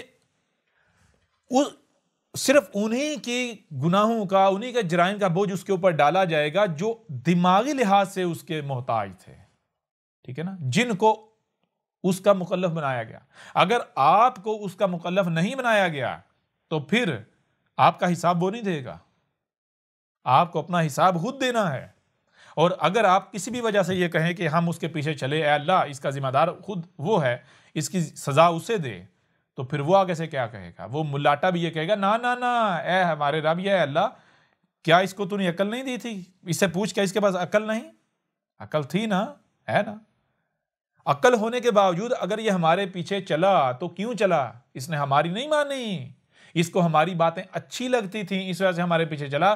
اگر اس کو ہماری باتیں اچھی نہ لگتی، یعنی اگر ہم بھی ویسی باتیں کرتے جو اس کی خواہشات نہ ہوتی، تو یہ ہماری نہ مانتا۔ اگر یہ ہمارے پیچھے بھی چل رہا تھا، ہماری اگر مان رہا تھا، تو صرف اس وجہ سے مان رہا تھا کیونکہ ہم تو اس کی خواہشات کے مطابق بات کرتے تھے۔ اگر ہم بھی اس کی خواہشات کے خلاف بات کرتے یا ہماری بات اس کی خواہشات سے متصادم ہوتی تھی، یہ ہماری کبھی بھی نہ مانتا۔ اس لیے یہ ہماری نہیں مان رہا تھا، یہ اپنی خواہشات کی اتباع کر رہا تھا، یہ اپنی خواہشات کی اتباع میں ہمارے پیچھے چل رہا تھا، لہٰذا یہ اپنے جرائم کا ذمہ دار خود ہے، ٹھیک ہے۔ تو کل کو کوئی بھی، اگر آپ باشعور ہیں تو کل کو کوئی بھی آپ کا حساب نہیں دے پائے گا، ٹھیک ہے نا، آپ کو کوئی بچا نہیں پائے گا، کوئی بھی آپ کی سفارش نہیں کر پائے گا۔ لہٰذا اے وہ تمام کے تمام لوگوں جو ان ملاٹوں کے پیچھے چل رہے ہو، اگر تمہیں کوئی بھی ملا اچھا لگتا ہے تو اس بنیاد پر اس کے پیچھے چل رہے ہو۔ اگر تمہارا کوئی رشتہ دار ہے، تمہارے گلی کا ہے، تمہارے محلے کا ہے، تمہارے فرقے کا ہے، تمہارے گروہ کا ہے، یا تمہیں اچھا لگتا ہے، یا تم اس کے فین ہو چکے ہوئے ہو، تمہیں اس کی شکل پسند ہے، تمہیں اس کی جو ہے وہ عادات پسند ہیں، تو اس بنیاد پر اگر تم اس کے پیچھے چل رہے ہو تو اپنی آنکھیں کھول لو۔ اگر وہ کوئی غلط بات کرتا ہے تو اس وجہ سے اس کی غلط بات کو نظر انداز مت کرو، اس کے جرائم کو نظر انداز مت کرو، ٹھیک ہے نا، ورنہ نقصان تمہارا اپنا ہے، ٹھیک ہے نا، مارے جاؤ گے، وہ کل کو تمہیں نہیں بچا پائے گا۔ کسی بھی پھکی فروش کے پیچھے نہ چلو، اس طرح تحقیق کرو، غور و فکر کرو، ٹھیک ہے نا۔ اور جو ایسے پھکی فروش بھی ہیں جو انتہائی مکار ہیں، چالاک ہیں، ٹھیک ہے نا، وہ انتہائی چالاکی سے، مکاری سے تمہیں اپنے پیچھے چلا رہے ہیں، تم ان کے پیچھے چل رہے ہو، ٹھیک ہے نا؟ لہٰذا آج ذرا دیکھو، غور کرو، ٹھیک ہے، ذرا غور کرو، کوئی بھی شخص ہے آپ کو لگتا ہے کہ بھائی یہ باقی سب کے مقابلے پر یہ حق ہے، ٹھیک ہے، آپ کو حق حاصل ہے کہ آپ اس کے پیچھے چلیں، کیوں جی؟ کیونکہ بھائی ہم نے سب کی سن لی اور یہ جو ہے یہ اس کی بات سب سے بہتر ہے۔ لیکن اگر اس کی باتوں کو بھی غلط کوئی ثابت کرنے والا آ جاتا ہے، کوئی ایسی شخصیت آ جاتی ہے کہ جو یہ ثابت کرتی ہے کہ بھائی وہ بھی غلط ہے، تو پھر بھی آپ اگر اس کے پیچھے چلتے ہو تو پھر آپ حق کی اتباع نہیں کر رہے، بلکہ آپ اپنی خواہشات کی اتباع کر رہے ہیں، کیونکہ حق کی اگر آپ اتباع کر رہے ہوتے تو جو آپ کا دعویٰ تھا بھائی ہم اس کے پیچھے تو اس لیے چل رہے ہیں کیونکہ اس نے تو سارے فرقوں کو جو ہے چیلنج کیا، سارے، یہ تو بالکل الگ بات کرتا ہے، یہ تو جناب اللہ اور اس کے رسول کی بات کرتا ہے، یہ تو حق بات کرتا ہے، اس وجہ سے ہم اس کے پیچھے چل رہے ہیں۔ تو پھر آپ کو اپنے صرف یہ نہیں کہ زبان سے دعویٰ کرو، آپ کو اپنے عمل سے بھی یہ سچ ثابت کرنا ہوگا کہ ہاں ہم واقعتاً اگر ہم اس کے پیچھے چل رہے ہیں تو صرف اس وجہ سے چل رہے ہیں کیونکہ ہم نے سب کو سنا اور سب میں یہ جو ہے اس کی بات ٹاپ پر آتی ہے، اس وجہ سے ہم اس کے پیچھے چل رہے ہیں، ٹھیک ہے نا؟ یہ آپ کو اپنے عمل سے ثابت بھی کرنا پڑے گا۔ کہیں ایسا تو نہیں کہ آپ زبان سے تو یہ دعویٰ کر رہے ہو لیکن آپ کا عمل یہ ہے کہ جیسے باقی اندھوں کی طرح ملاٹوں کے پیچھے چل رہے ہیں، ان کے فین ہیں، ٹھیک ہے، ان کو اپنا قطع تسلیم کر لیا، ان سے مانوس ہو گئے یا ان کو اپنے دل کے اندر پکا بٹھا لیا، ان کا بت بنا کر رکھ لیا، جناب فلاں شخص جو ہے جو بات کرے گا وہ تو بات لوہے کی لکیر ہے بھائی، وہ ہمارے لیے حجت ہے۔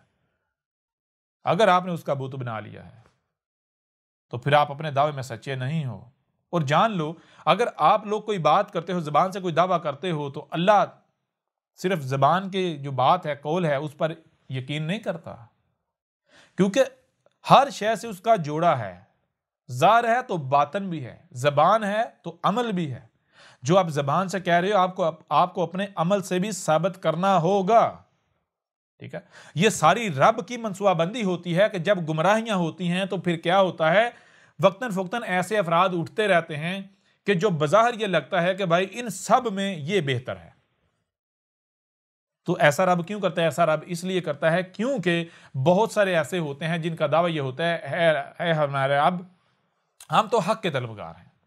تو رب کہتا ہے بھائی دیکھو، اگر حق کے طلبگار تو دیکھو سب کی سنو، ان میں سے جو احسن ہے اس کے پیچھے چلو، بہتر ہے اس کے پیچھے چلو۔ اب کیا ہوتا ہے جب سب کی سنی جاتی ہے تو ان میں سے جو احسن نظر آتا ہے اس کے پیچھے چلا جاتا ہے، تو پھر صرف وہی نہیں چلتا کہ جو حق والے ہوتے ہیں، نہیں، دو طرح کے ہوتے ہیں، منافقین بھی ہوتے ہیں، مشرک بھی ہوتے ہیں، ٹھیک ہے؟ ایسا نہیں ہوتا کہ وہ واقعتاً اس بنیاد پر اس کے پیچھے چلتے ہیں، نہیں، بلکہ وہ اپنی خواہشات کی ہی اتباع میں اس کے پیچھے چل رہے ہوتے ہیں، لیکن دعویٰ ان کا یہ ہوتا ہے۔ کیوں؟ کیونکہ وہ جو سامنے آتا ہے، وہ جو ان کو شخصیت ایسے نظر آتی باقی سب سے ہٹ کر بات کر رہا ہے، وہ حق نہیں ہوتا، بلکہ وہ بھی یعنی ایک نیا فرقہ، ایک نیا چورن ہوتا ہے باقیوں کی طرح، ان سب کا مرکب ہوتا ہے۔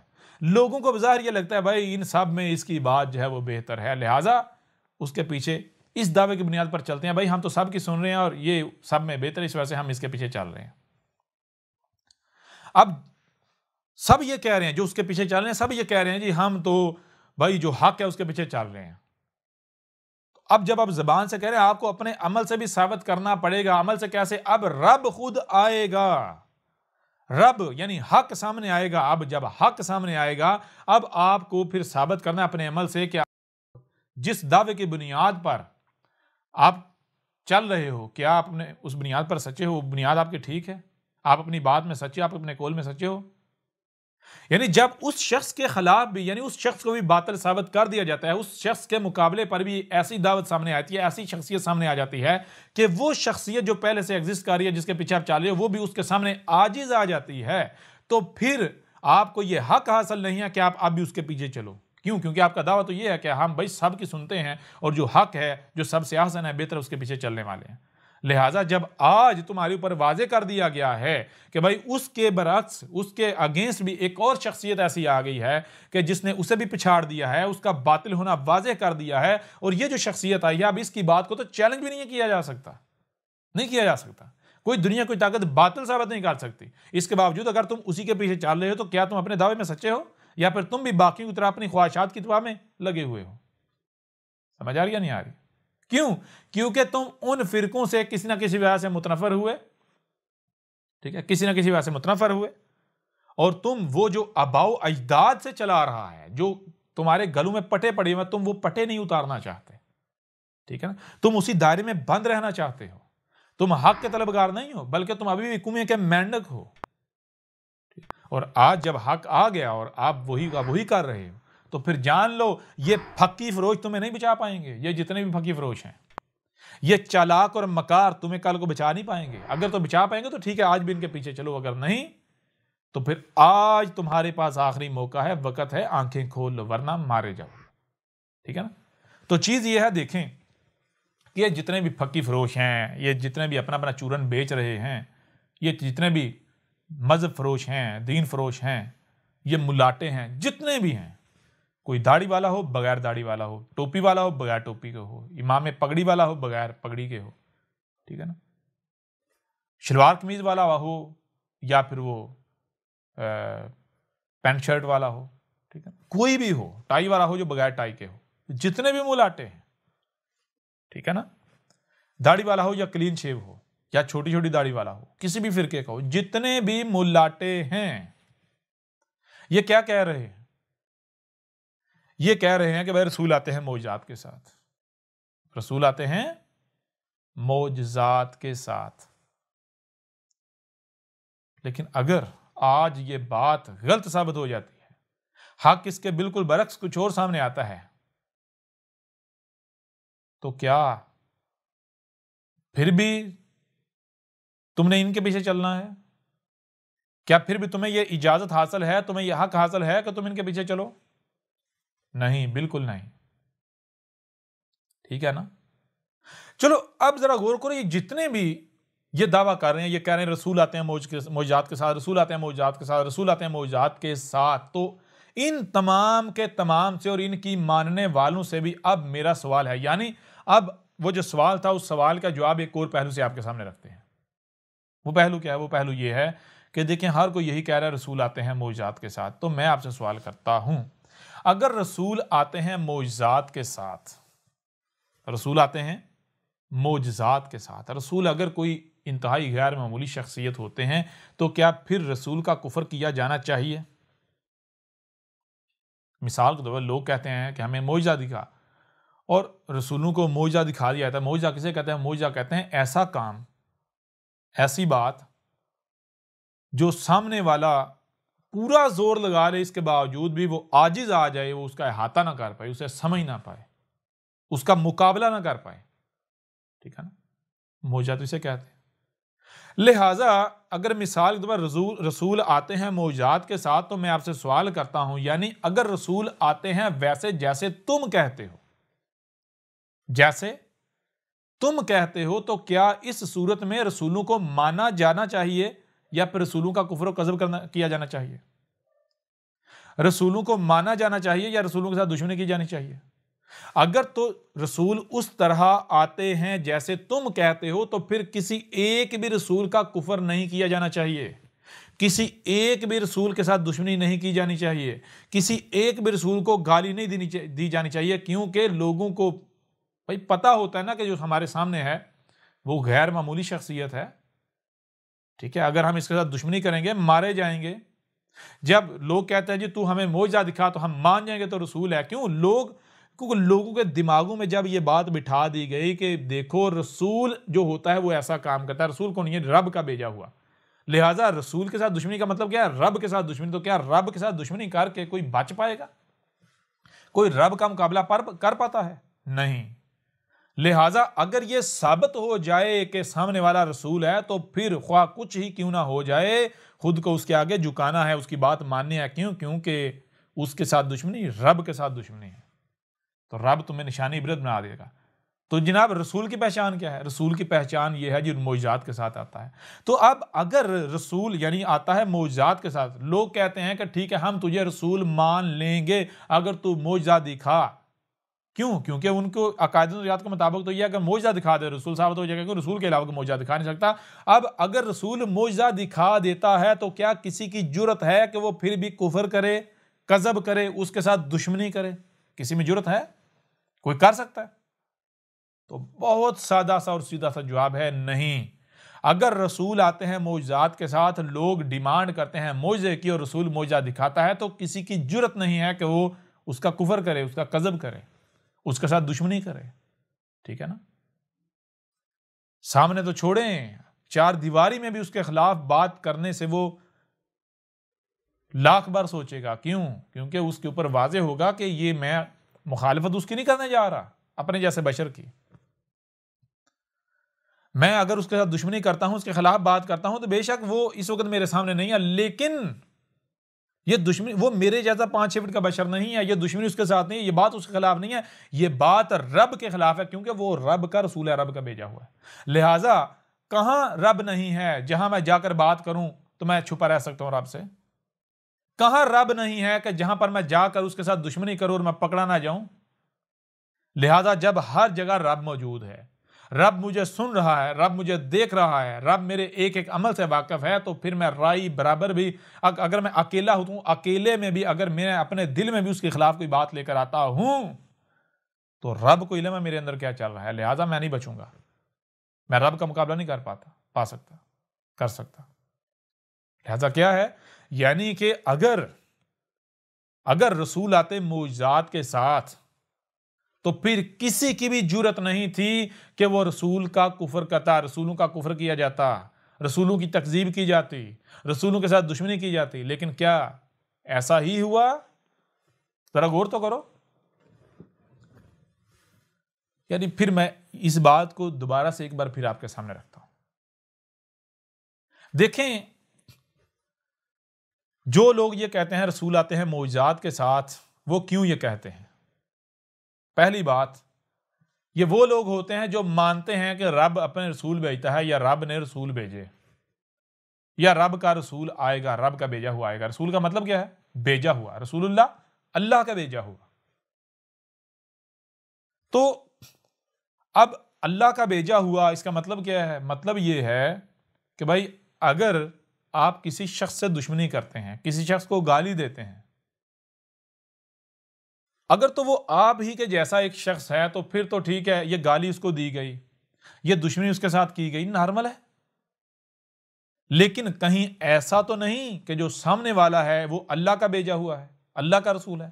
کیوں؟ کیونکہ اگر اللہ کے بھیجے ہوئے کو گالی دی گئی تو وہ گالی اس کو نہیں ہے، ہمارے اپنے جیسے کو نہیں ہے، بلکہ وہ گالی اللہ کو دی جائے گی، رب کو دی جائے گی۔ اگر اس کے ساتھ دشمنی کی جاتی ہے تو وہ دشمنی اس ہمارے جیسے کے ساتھ نہیں ہے، بلکہ رب کے ساتھ دشمنی ہے۔ لہٰذا کہیں دیکھنا، کہیں ایسا نہ ہو کہ ہم انجانے میں اللہ کے ساتھ دشمنی کر بیٹھے ہیں، اللہ کی مخالفت کر بیٹھے ہیں، رب کی مخالفت کر بیٹھے ہیں۔ کیسے؟ یعنی کہ ہم کہیں ایسا نہ ہو کہ ہم یہی سمجھتے رہیں کہ یہ ہمارے ہی جیسا ہے، لیکن حقیقت کیا ہو؟ حقیقت یہ ہے کہ وہ رب کا بھیجا ہوا، اللہ کا رسول ہو۔ یوں ہم اس کے ساتھ دشمنی کریں اور دشمنی رب کے ساتھ، اور ہم ہلاکت کا سودا کریں اپنے لیے، ہم نہ بچنے والوں میں سے ہو جائیں۔ ٹھیک ہے نا؟ تو یہ چیز لوگوں کے ذہن میں ہوتی ہے کہ دیکھو، رسول جو ہوتا ہے اس کا کفر نہیں کرنا، رسول کی مخالفت نہیں کرنی، رسول کے ساتھ دشمنی نہیں کرنی، رسول کی اطاعت و اتباع کرنی ہے، رسول کے پیچھے چلنا ہے، چاہ کر بھی رسول کی مخالفت نہیں کرنی۔ اور رسول کی پہچان کیا ہے؟ رسول کی پہچان یہ ہے کہ رسول آتا ہے معجزات کے ساتھ۔ لہٰذا اگر کوئی بھی قوم جس میں رسول آتا ہے اور رسول کہتی ہے، ڈیمانڈ کرتی ہے ہمیں معجزہ دکھا، قوم یہ ڈیمانڈ کرتی ہے، لوگ یہ ڈیمانڈ کرتے ہیں ہمیں معجزہ دکھا، اور رسول معجزہ دکھا دیتا ہے، تو اس ڈیمانڈ، اس مطالبہ کرنے والوں میں کوئی ایک شخص بھی ایسا نہیں ہو سکتا جس میں یہ ہمت ہو، یہ جرت ہو کہ معجزہ دیکھنے کے بعد بھی وہ کفر کرے۔ ٹھیک ہے نا؟ وہ دشمنی کرے، دشمنی کفر، یہ تو بات کی بات ہے۔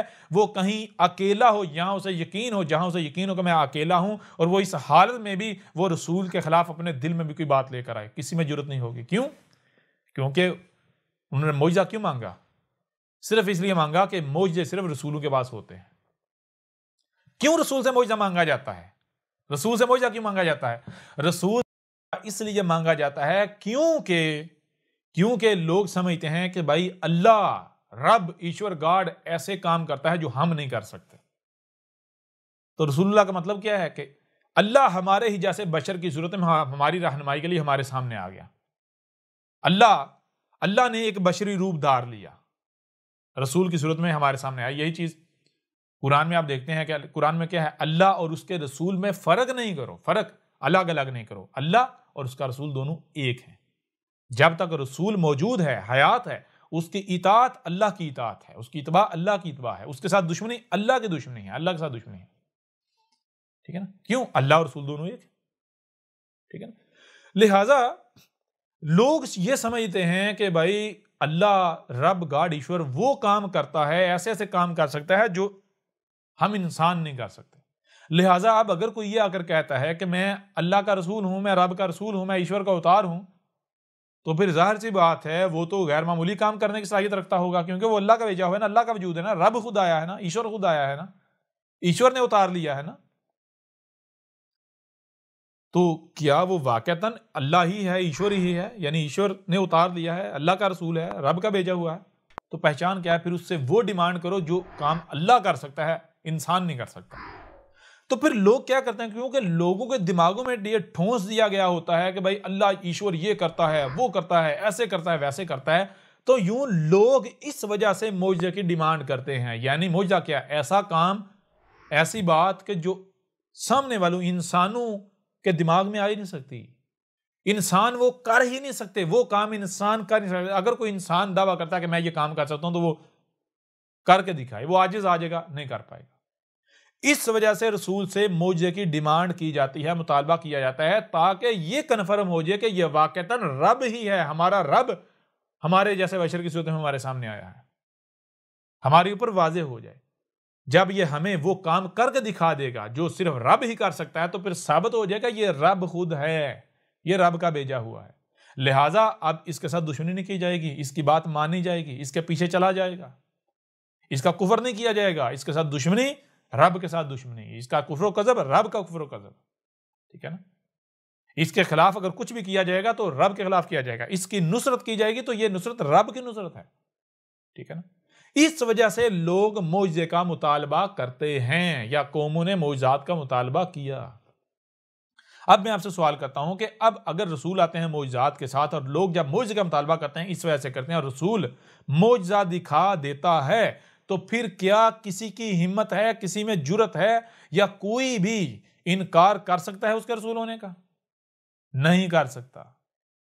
لیکن اگر اس کے باوجود بھی ہم دیکھیں, ہمیں یہ ملے کہ بھائی ہر رسول کا کفر کیا گیا, ہر رسول کا کذب کیا گیا, ہر رسول کو قتل کرنے کی کوشش کی گئی, ٹھیک ہے, اکثریت نے رسولوں کا کذب کیا, کفر و کذب کیا, اکثریت نے رسولوں کے ساتھ دشمنی کی, رسولوں کو گالیاں دیں, بکواسات کیں, اور رسولوں کو یہ کہا کہ تو ہمارے ہی جیسا بشر ہے, تو پھر اس کا مطلب کیا ہوگا؟ اس کا مطلب یہ ہے کہ پھر آپ لوگ جھوٹے ہو, آپ لوگ اپنے دعوے میں غلط ہو, آپ کو علم ہی نہیں, آپ ضلال مبین میں ہو, یعنی 100% گمراہیوں میں ہو. مطلب کیا؟ مطلب یہ ہے کہ رسول معجزات کے ساتھ نہیں آتے, بلکہ رسول اس کے برعکس کسی اور شے کے ساتھ آتے ہیں. کس کے ساتھ آتے ہیں وہ بھی تھوڑی دیر پہلے واضح ہو جائے گا, تھوڑی دیر بعد جو ہے واضح ہو جائے گا. ٹھیک ہے. تو اب میں آپ سے سوال کرتا ہوں, جتنے بھی لوگ یہ ملاٹے یا ان کے پیروکار یا ان کے علاوہ جتنے بھی لوگ ہیں, میں سب سے یہ سوال کرتا ہوں, مجھے میرے سوال کا جواب دیں کہ اس سے پہلے, آج سے پہلے جتنے بھی رسول آئے, کیا ہر رسول کا کفر و کذب نہیں کیا گیا؟ ہر رسول کے ساتھ دشمنی نہیں کی گئی؟ کی گئی نا. ہر رسول کو قتل کرنے کی کوشش کی گئی یا نہیں کی گئی؟ کی گئی یا نہیں کی گئی؟ اور جو رسولوں کے خاتم یعنی فلٹر سے نکل کر آنے والے نبیین رسول بنے, کیا ان رسولوں کو قتل کیا گیا یا نہیں کیا گیا؟ کیا گیا نا. تو پھر مجھے بتاؤ, اگر رسول معجزات کے ساتھ آتے تو ان کے ساتھ یہ ہوتا؟ چلو میں تم سے سوال کرتا ہوں, اگر عیسیٰ ابن مریم معجزات کے ساتھ آیا تھا, اگر عیسیٰ ابن مریم معجزات کے ساتھ آیا تھا, یعنی وہ مردوں کو زندہ کرتا تھا. کون سے مردوں کو؟ جو تمہارے نزدیک جنہیں تم مردہ سمجھتے ہو، جو گڑھوں میں پڑے ہوئے ہیں، ان کو جیتا جاگتا کر دیتا تھا. اگر وہ یہ بتا دیتا تھا بھائی تم کیا کھا کر آئے، مثلاً جی کوئی گھر میں دال پکا کے کھا کے آیا ہے یا کچھ بھی پکا کے، تو وہ یہ بتا دیتا بھائی تو دال کھا کر آیا ہے، ماش کی یا مسور کی، یا تو فلاں چیز کھا کر آیا ہے، یہ بتا دیتا تھا. اور وہ یہ بتا دیتا تھا کہ تم نے گھروں میں کیا کچھ اتنے من گندم اور اتنے من چاول اور یہ چیزیں ذخیرہ کر رکھی ہیں. یعنی کہ وہ بوجھ لیتا تھا اور مٹی سے مورتی بنا کر پھونک مارتا تھا، صحیح سلامت پرندے بن جاتے. تو پھر کسی میں ہمت تھی، کسی کی جرت تھی کہ اس کا کفر کرتا، اس کا کذب کرتا، اس کے ساتھ زیادتی کی جاتی، اس کے اوپر ظلم گرایا جاتا، اس کو صلیب پر چڑھا دیا جاتا، اپنی طرف سے قتل کر دیا جاتا. ایسا کیا جاتا. اگر اس کے باوجود ایسا ہوا تو پھر اس کا مطلب کیا؟ اس کا مطلب یہ ہے کہ جو تمہارے بابو نے، تمہارے ملاٹوں نے، تمہارے بڑوں نے جو کچھ رسولوں سے گڑھ کر تمہیں سنایا ہے، رسولوں سے منسوب کر کے تمہیں سنایا ہے، وہ حق نہیں ہے. تمہارے آباء و اجداد تمہارے بڑے گمراہ تھے اور تم بھی ان کے پیچھے گمراہی میں ہو. اگر عیسیٰ ابن مریم کے پاس معجزات ہوتے تو اس کے اوپر زمین تانگ نہ کی جاتی، اس کا کفر و کذب نہ کیا جاتا، اس کو صلیب پر نہ چڑھا دیا جاتا، اپنی طرف سے اسے قتل نہ کر دیا جاتا. وہ تو رب نے بچایا نا. کیسے بچایا؟ وہ بات کی بات ہے، اور ہم نے الکتاب میں ہر پہلو سے ہر بات کو کھول کھول کر واضح کر دیا اور چیلنج کیا کہ دنیا کی کوئی طاقت غلط ثابت کر کے دکھائے. پھر اسی طرح آپ مثال لے لیں محمد کی. اگر مشرکین مکہ نے یا مشرکین نے مطالبہ کیا کہ ہمیں معجزہ دکھا، تو محمد نے اپنی انگلی کے اشارے سے چاند کے 2 ٹکڑے کر دیے. اس سے بڑا کوئی معجزہ ہو سکتا ہے؟ جو شخص انگلی کے اشارے سے چاند کے 2 ٹکڑے کر دے، وہ انگلی کے اشارے سے کیا کچھ نہیں کر سکتا؟ پھر یہ معجزہ دیکھ لینے کے بعد کسی بھی صورت میں محمد کا کفر کیا جا سکتا ہے، محمد کے ساتھ کوئی دشمنی کر سکتا تھا. کسی کی جرت تھی محمد کے ساتھ دشمنی کرتا؟ اور اگر اس کے باوجود تم کہتے جی محمد نے معجزہ دکھایا، اس کے باوجود اگر محمد کو قتل کرنے کی کوشش کی گئی، اپنی طرف سے انہوں نے قتل کر دیا، وہ تو رب نے بچا لیا نا. محمد کا کفر و کذب کیا گیا، محمد کے ساتھ لڑائیاں کی گئی، محمد کا مقابلہ کیا گیا. تو کیوں کیا گیا؟ ظاہر بات ہے مقابلہ تو اسی کا کیا جائے گا نا جو تو سمجھے ہمارے ہی جیسا ہے. اگر لوگوں کے اوپر یہ واضح ہو جائے کہ یہ رب کا رسول ہے، رب کا بھیجا ہوا ہے، یہ رب خود ہے، رب ایک بشر کی صورت ہمارے سامنے آیا، تو پھر کون ہے جو اس کے ساتھ پنگا لے؟ کیونکہ اس کو پتا ہوگا کہ بھائی اس کے ساتھ دشمنی، سے پنگا رب کے ساتھ پنگا ہے، تو کیا میں رب کے ساتھ دشمنی کر لوں گا؟ اگر رسولوں کے ساتھ دشمنی کی جاتی ہے تو یہی سمجھ کر کی جاتی ہے کہ یہ تو ہمارے ہی جیسا بشر ہے. اور ایسا کب سمجھا جائے گا؟ ایسا تب ہی سمجھا جائے گا جب انہیں ہر لحاظ سے یہ نظر آئے گا یہ ہمارے ہی جیسا بشر ہے، ہماری ہی طرح کھاتا ہے، ہماری ہی طرح پیتا ہے، ہماری ہی طرح بولتا ہے، ہماری ہی طرح چلتا ہے، ہماری ہی طرح اس کا جسم ہے، یعنی کہ یہ ہماری طرح 5-6 فٹ کا ہے، ہماری طرح اس کی بیوی ہے، ہماری ہی طرح اس کے بچے ہیں، ہماری طرح کھانے کا محتاج ہے، پینے کا محتاج ہے، اسے بھوک لگتی ہے، پیاس لگتی ہے، دھوپ لگتی ہے، اس کا سایہ ہے، سب کچھ ہے. جب لوگ یہ سمجھیں گے تو تب ہی تو دشمنی کریں گے نا. کیونکہ انہیں پتا ہوگا کہ اگر ہم اس کے ساتھ دشمنی کریں گے تو یہ رب کے ساتھ دشمنی نہیں ہے، یہ ہمارے ہی جیسا ہے، یہ کیا بگاڑ لے گا ہمارا، کیا کر لے گا. اور پھر جب لوگ دشمنی کرتے تھے اور آگے سے جب ریاکشن آتا تھا تو انہیں جب کیا ہوتا، یقین ہو جاتا ہاں بھئی یہ ہماری جیسا بشر ہے. کیوں؟ کیونکہ جب رسول کو گالی دی جاتی تھی، جب رسول کو قتل کرنے کی کوشش کی جاتی تھی، جب رسول کے ساتھ دشمنی کی جاتی تھی، تو سامنے سے جو رد عمل آتا تھا وہ ایسا نہیں آتا تھا کہ جو غیر معمولی ہو، جس سے یہ لگے کہ بھائی ہاں بھئی یہ کوئی غیر معمولی شخصیت ہے. نہیں، بلکہ جب اس کو گالی دی جاتی تھی تو آگے سے وہ دیکھتے تھے جیسے ایک کمزور شخص ہوتا ہے، اس کو اگر طاقت اور گالی دے تو کمزور کیا کرے گا؟ خاموش ہو جائے گا. تو جب رسولوں کو گالیاں دی جاتی تھیں تو رسول جب آگے سے خاموش ہو جاتے تھے، آگے سے اس گالی کا جواب ان کی زبان میں نہیں دیتے تھے، تو وہ یہ سمجھتے تھے کہ یہ ڈر گیا، یہ کمزور ہے. کیوں؟ اگر یہ اللہ ہوتا تو اللہ گالی برداشت کرتا؟ اگر یہ اللہ کا بھیجا ہوا ہوتا، ہم اسے گالی دیتے تو ہمیں تو صفحہ سے مٹا دیا تھا، ہمیں تو زندہ زمین میں گاڑ دیا تھا، ہمارے ساتھ یہ ہوتا، ہمارے ساتھ وہ ہوتا. لیکن یہ کیا ہے، ہم نے اسے گالی دی تو جیسے کمزور کو گالی دی جاتی ہے وہ دب جاتا ہے، وہ آگے سے آ نہیں کرتا، بالکل ایسے ہم نے گالی دی تو یہ آگے سے کوئی جواب نہیں دیتا. حالانکہ رسول کیا ہے بھائی، رسول اگر آگے سے جواب نہیں دے رہا تو وہ اس لیے نہیں دے رہا کہ وہ تمہارے جیسا ایک بشری انسان ہے، بلکہ وہ اس لیے آگے سے جواب نہیں دے رہا کیونکہ وہ رب کا بھیجا ہوا ہے، وہ رب خود ہے. تو رب گالیاں نہیں دے گا، رب جو ہے وہ فواحش کا اظہار نہیں کرے گا، خرافات کا اظہار نہیں کرے گا. رب العلیم الحکیم ہے، العزیز العلیم الحکیم ہے. ٹھیک ہے نا. رب الصبور ہے، تو رسول آگے سے صبر کرتا ہے. جب رسول کو گالیاں دی جاتی ہیں صبر کرتا ہے تو انہیں لگتا ہے کہ بھئی یہ تو ہمارے جیسا بشر ہے. کیوں؟ اگر یہ اللہ کا بھیجا ہوا ہوتا، رب کا بھیجا ہوا ہوتا تو یہ تو ہم اگر رسول کو گالی دیتے، یہ تو رب کو گالی، رب تو ہمیں زندہ زمین میں گاڑ دیتا. جب وہ رسولوں کے ساتھ دشمنی کرتے اور آگے سے کوئی ایسا رد عمل نہ آتا، ٹھیک ہے نا، تو وہ یہی سمجھتے کہ یہ تو ہمارے جیسا بشر ہے، لہٰذا وہ اور کھل کر دشمنی کرتے. یہاں تک کہ قتل کرنے کی کوشش کی گئی، اپنی طرف سے قتل کیا گیا. اب ذرا بتائیں، اگر رسول معجزات کے ساتھ آتے تو کیا ان کا کفر و کذب کیا جاتا؟ ان کے ساتھ دشمنیاں کی جاتی؟ ان کو گالیاں دی جاتی؟ ان کو اپنی طرف سے قتل کیا جاتا؟ بالکل نہیں. اگر رسولوں کا یعنی کہ کفر و کذب کیا گیا تو اس کی وجہ کیا ہے؟ اس وجہ سے کیا گیا کیونکہ لوگوں نے یہ سمجھا یہ ہمارے ہی جیسے بشر ہیں، یہ ہمارے ہی جیسا بشر ہے. ٹھیک ہے نا. تو ذرا غور کرو. اب اس پہلو سے تمہارے اوپر یہ بات کھول کر واضح کی. اب میں چیلنج کرتا ہوں دنیا کی کوئی طاقت میری اس بات کو غلط ثابت کر کے دکھائے، اور دنیا کی کوئی طاقت ثابت کرے کہ رسول معجزات کے ساتھ آتے ہیں یا آئے. کوئی اگر دنیا کی کوئی طاقت یہ ثابت کر دے کوئی ایک بھی رسول معجزات کے ساتھ آیا تو احمد عیسیٰ جو انعام کہیں گے وہ انعام دے گا. احمد عیسیٰ وہ سزا بھگتنے کے لیے تیار ہے جو سزا آپ کہیں گے یا جو سزا آپ نے تجویز کی ہوئی ہے. اگر آپ یہ ثابت نہیں کر سکتے، آپ احمد عیسیٰ کو کذاب ثابت نہیں کر سکتے، تو پھر جان لو جیسے اس سے قبل آج سے قبل ہر رسول کے ساتھ کیا گیا تم بھی وہی کر رہے ہو. یہ تمہارے سامنے اللہ کا رسول بیٹھا ہوا ہے.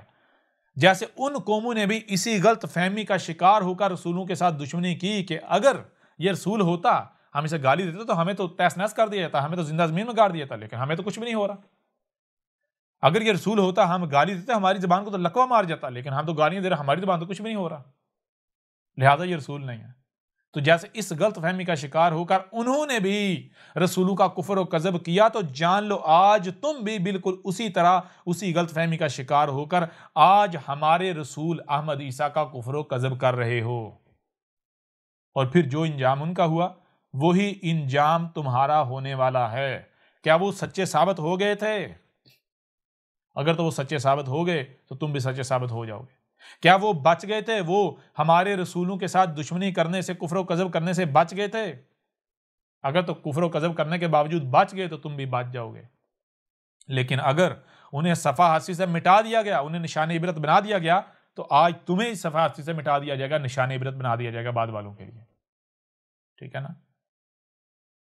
لہٰذا اے عقل کے اندھوں کی طرح ان ملاٹوں کے پیچھے چلنے والوں ذرا غور کرو. حق کیا ہے؟ کیا آج تمہارے اوپر حق کھول کھول کر واضح نہیں کیا جا چکا؟ کیا آج تمہارے اوپر حق ہر لحاظ سے، ہر پہلو سے کھول کھول کر واضح نہیں کیا جا رہا؟ جب ہر لحاظ سے حق کھول کھول کر واضح کیا جا رہا ہے تو پھر تمہیں کس نے روک رکھا ہے حق کی اطاعت و اتباع کرنے سے؟ یا تو اپنی بات کو، اپنے داموں کو سچا ثابت کرو، احمد عیسیٰ کو کذاب ثابت کرو. اگر احمد عیسیٰ کو کذاب ثابت نہیں کر سکتے، اپنے آپ کو سچا ثابت نہیں کر سکتے، تو پھر کیوں احمد عیسیٰ کے ساتھ دشمنی کر رہے ہو؟ احمد عیسیٰ کو گالیاں دے رہے ہو، بکواسات کر رہے ہو، مخالفت کر رہے ہو، دشمنی کر رہے ہو. اپنی طرف سے تم قتل کر چکے ہو. یہ جو FIR اور پرچے جو ہے وہ درج کروا رہے ہو، اور جو اپنے مختلف اداروں کا اور طاقت کا جو تمہیں اختیارات دیے گئے ان کا استعمال کر رہے ہو. ٹھیک ہے نا. کیوں کر رہے ہو؟ مارے جاؤ گے، نہیں بچو گے. ٹھیک ہے تم احمد عیسیٰ کو قتل کرو، احمد عیسیٰ کے ساتھ دشمنی کرو، احمد عیسیٰ کو گالیاں دو، برا بھلا کرو، جو جی چاہے کرو، لیکن شرط یہ ہے کہ پہلے احمد عیسیٰ کو کذاب ثابت کرو.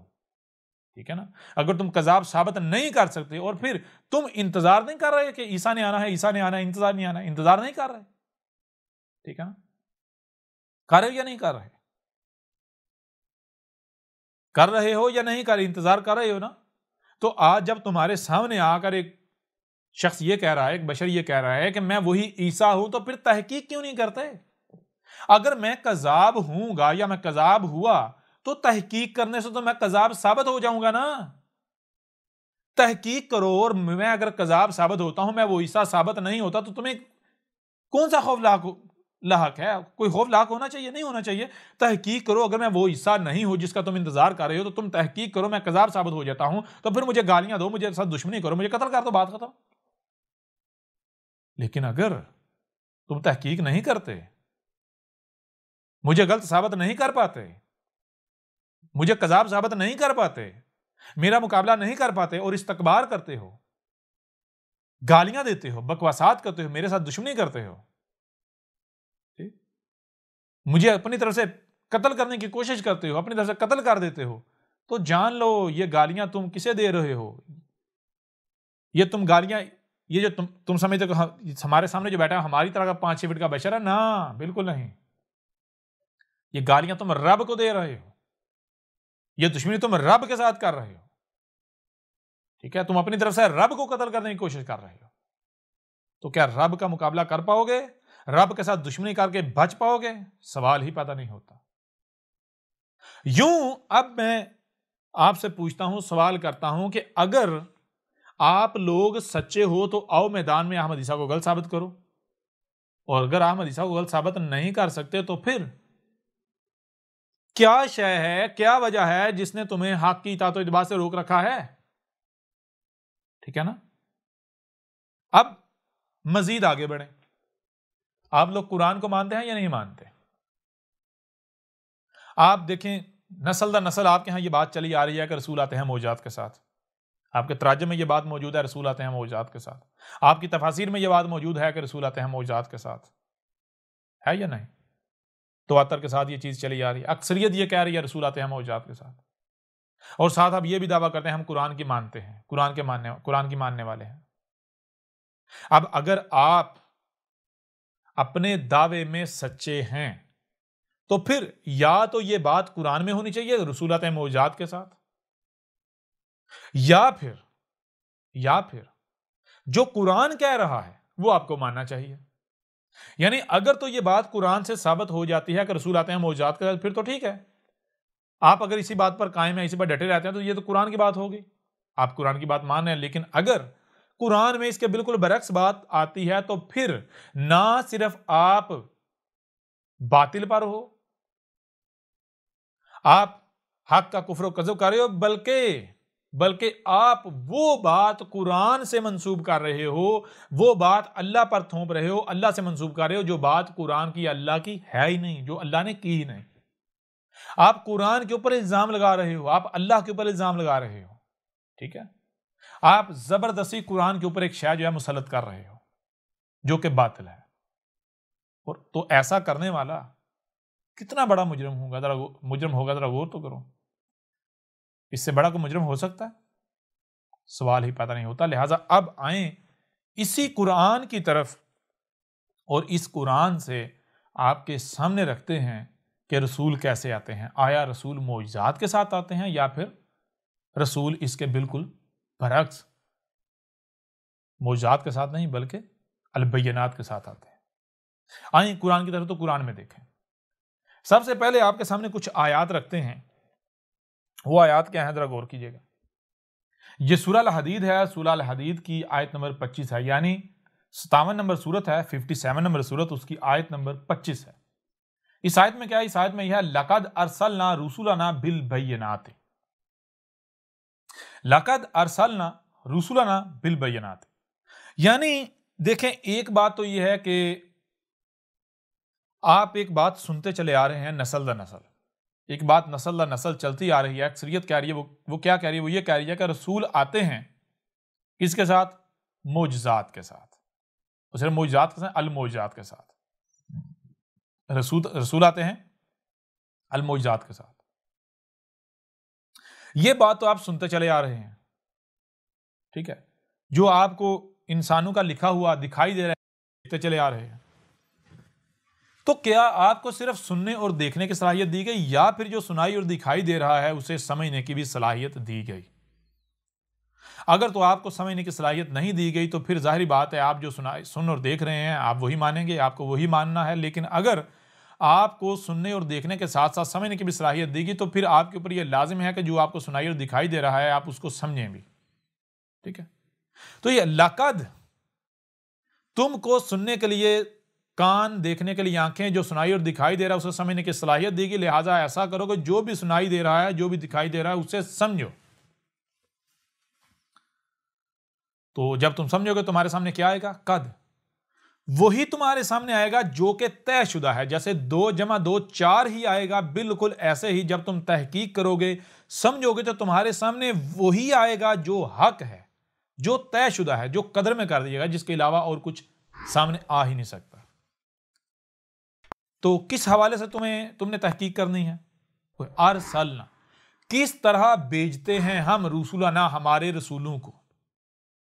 یعنی تمہیں سننے کے لیے کان، دیکھنے کے لیے آنکھیں، جو سنائی اور دکھائی دے رہا ہے اسے سمجھنے کی صلاحیت دی گئی، لہٰذا جو بھی سنائی اور دکھائی دے رہا ہے اسے سمجھو. جب تم سمجھو گے تو تمہارے اوپر یہ واضح ہو جائے گا، تمہارے سامنے کھل کر واضح ہو جائے گا. کیا واضح ہو جائے گا؟ کہ کس طرح ہم اپنے رسولوں کو بھیجتے ہیں. ہم نے رسولوں کو بھیجنا قدر میں کر دیا. کس طرح رسولوں کو بھیجنا قدر میں کر دیا، یہ تمہارے اوپر کھل کر واضح ہو جائے گا.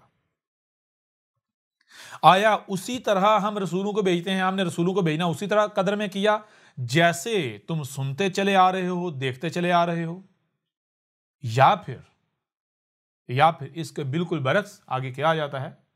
بالبینات، البینات کے ساتھ.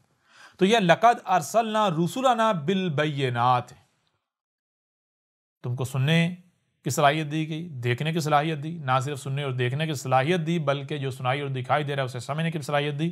جب تم ان صلاحیتوں کا استعمال کرو گے، جو بھی سنائی اور دکھائی دے رہا ہے اسے سمجھو گے تو تمہارے سامنے وہی آئے گا جو کہ قدر میں کر دیا گیا. کیا قدر میں کر دیا گیا؟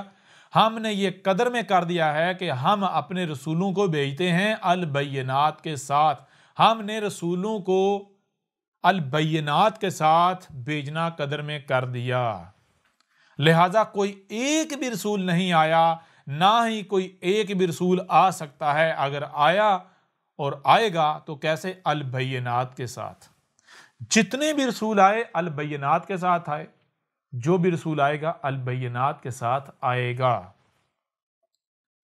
اس سے 2 چیزیں واضح ہو گئیں. نمبر 1، پہلی چیز تو یہ ہے کہ جو دجل ہے، جو فراڈ ہے، جو فریب ہے وہ کھل کر واضح ہو گیا جو آج تک دیا جا رہا تھا. رسول آتے ہیں معجزات کے ساتھ. اور نمبر 2، رسول جو ہوتا ہے، جو اللہ کا بھیجا ہوتا ہے، اس کی پہچان کیا ہے؟ اس کی پہچان معجزات نہیں ہے بلکہ البینات ہیں. ٹھیک ہے جی. اب آگے بڑھنے سے پہلے یہاں پر المعجزات یا معجزات اور البینات جو ہے اسے سمجھنا لازم ہے.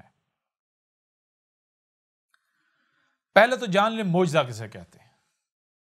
معجزہ عجز سے ہے، اور عجز کسے کہتے ہیں؟ عجز کہتے ہیں جسے آپ کہتے ہیں عاجز آ جانا. مثال کے طور پر کوئی ایسا کام جس کو کرنے کے لیے آپ جو جی چاہے کر لیں، پورا زور لگا لیں، جتنا جی چاہے زور لگا لیں، کچھ ہی کیوں نہ کر لیں، آپ وہ کام کرنے سے عاجز آ جائیں، وہ آپ کام کر ہی نہیں سکتے. اسے کہتے ہیں معجزہ. ایسے ہی مثال کے طور پر کوئی ایسی بات آپ جتنا جی چاہیں زور لگا لیں، جو جی چاہے کر لیں، وہ بات آپ کی عقل میں آ ہی نہیں سکتی. کیوں؟ جو کام آپ کر لیں یا جو بات آپ سمجھ جائیں وہ معجزہ نہیں کہلائے گا. ٹھیک ہے جی. تو البینات جو کہ بینات سے، بینات معجزات کی ضد ہے. یعنی جیسے آگ اور پانی ہے، بالکل اسی طرح معجزات کی ضد ہے بینات. بینات بین سے ہے. بین کسے کہتے ہیں؟ بین کہتے ہیں کوئی بھی بات، کوئی بھی ذات، کوئی بھی شے، کوئی بھی وجود اس طرح واضح ہونا کہ اس کا رائی برابر پہلو بھی چھپا ہوا نہ ہونا. کوئی بھی شے ہے، کوئی بھی شے، کوئی بھی بات، اس کے ٹوٹل مجموعی طور پر 7 پہلو اور اس کا جوڑا ہوتا ہے. ٹھیک ہے،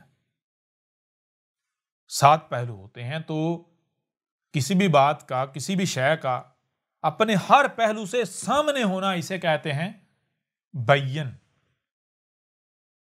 یعنی بین کہتے ہیں وہ جو آپ کی رسائی میں ہے, جو آپ کی پہنچ میں ہے,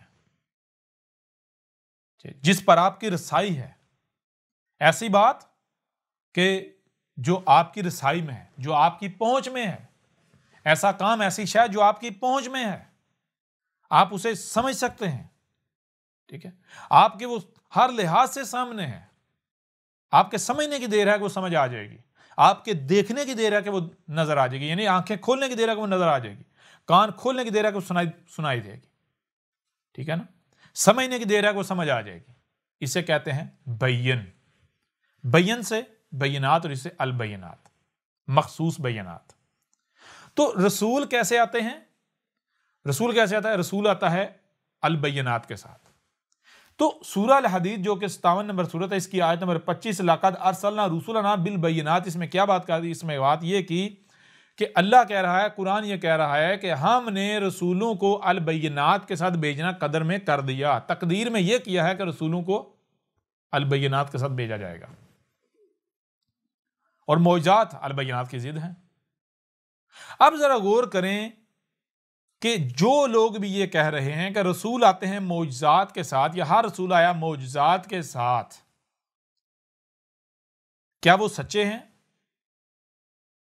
کیا ایسا کہنے والے قرآن کی بات مان رہے ہیں, قرآن کے ماننے والے ہیں, یا پھر قرآن کے منکر ہیں؟ ان کو تو یہی نہیں علم کہ قرآن میں لکھا کیا ہوا ہے, اور قرآن کیا کہہ رہا ہے. مزے کی بات یہ ہے, حیران کن طور پر قرآن ان کے بالکل برعکس, 180 ڈگری برعکس بات کر رہا ہے. یہ کہتے ہیں معجزات کے ساتھ, قرآن کہتا ہے نہیں البینات کے ساتھ. یعنی یہ کہتے ہیں آگ, اور قرآن کہہ رہا ہے پانی.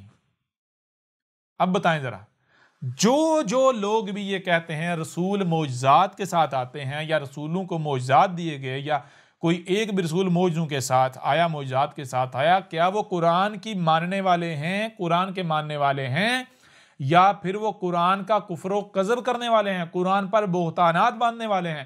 ان کو تو یہ ہی نہیں علم کہ قرآن میں ہے کیا. اب اپنے گریبان میں جھانکیں. اگر آپ حق کے طلبگار ہیں, اگر آپ حق کے طلبگار ہیں, یہاں تک کہ وہ لوگ جو یہ دعویٰ کرتے ہیں ہم تو اس کے پیچھے چلتے ہیں, اس کی بات مانتے ہیں جس کی بات حق ہے, جو حق بات کرتا ہے, تو ذرا دیکھو کیا وہ یہ تو نہیں کہتا رسول معجزات کے ساتھ آتے ہیں؟ اگر وہ یہ کہتا ہے رسول معجزات کے ساتھ آتے ہیں, تو پھر اس کو تو یہ ہی نہیں علم کہ قرآن میں کیا لکھا ہوا ہے, قرآن ہے کیا. تو ایسا شخص قرآن کے نام پر جو بھی بات تمہارے سامنے رکھے گا, کیا وہ سچ ہو سکتی ہے؟ یا پھر وہ انتہائی چالاک ہے, مکار ہے, وہ جانتا ہے کہ کچھ لوگ ایسے ہیں جو قرآن کے نام پر گمراہ کیے جا سکتے ہیں.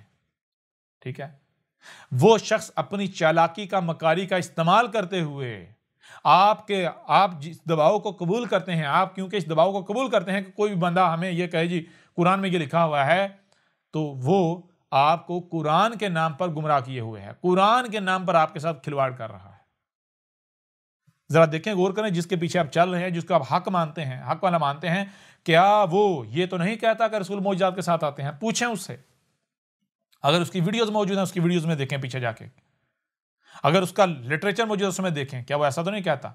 اور پھر ساتھ کیا حق آنے کے بعد اس نے رجوع کیا یا نہیں کیا؟ اگر تو حق آنے کے بعد اس نے رجوع کیا ہے تو پھر تو ٹھیک ہے. اگر حق آ جانے کے باوجود بھی اس نے رجوع نہیں کیا, وہ اپنی اسی بات کے اوپر ڈٹا ہوا ہے, وہی بات دہراتا ہے, وہی بات کہہ رہا ہے رسول آتے ہیں معجزات کے ساتھ, تو پھر جان لو یہ آپ کے اوپر لازم. اگر آپ پھر بھی اسے مانتے ہو, حق آ جانے کے باوجود اسے مانتے ہو, تو پھر آپ کے اوپر لازم ہے آپ احمد عیسیٰ کو غلط ثابت کرو. آپ ثابت کرو کہ قرآن میں یہ نہیں لکھا, یا پھر آپ کے اوپر لازم ہے آپ اس سے سوال کرو, اسے کہو اے پھکی فروش ہمیں جواب دے, ہمیں بتا, تو کہتا ہے کہ رسول آتے ہیں معجزات کے ساتھ, تو قرآن میں جس کا بالکل برعکس لکھا ہوا ہے, یہ قرآن میں کیا لکھا ہوا ہے؟ ہمیں صفائی پیش کر, ہمارے اوپر اب ہمیں اس سوال کا جواب دے, ہمارے اوپر یہ واضح کر. اب سامنے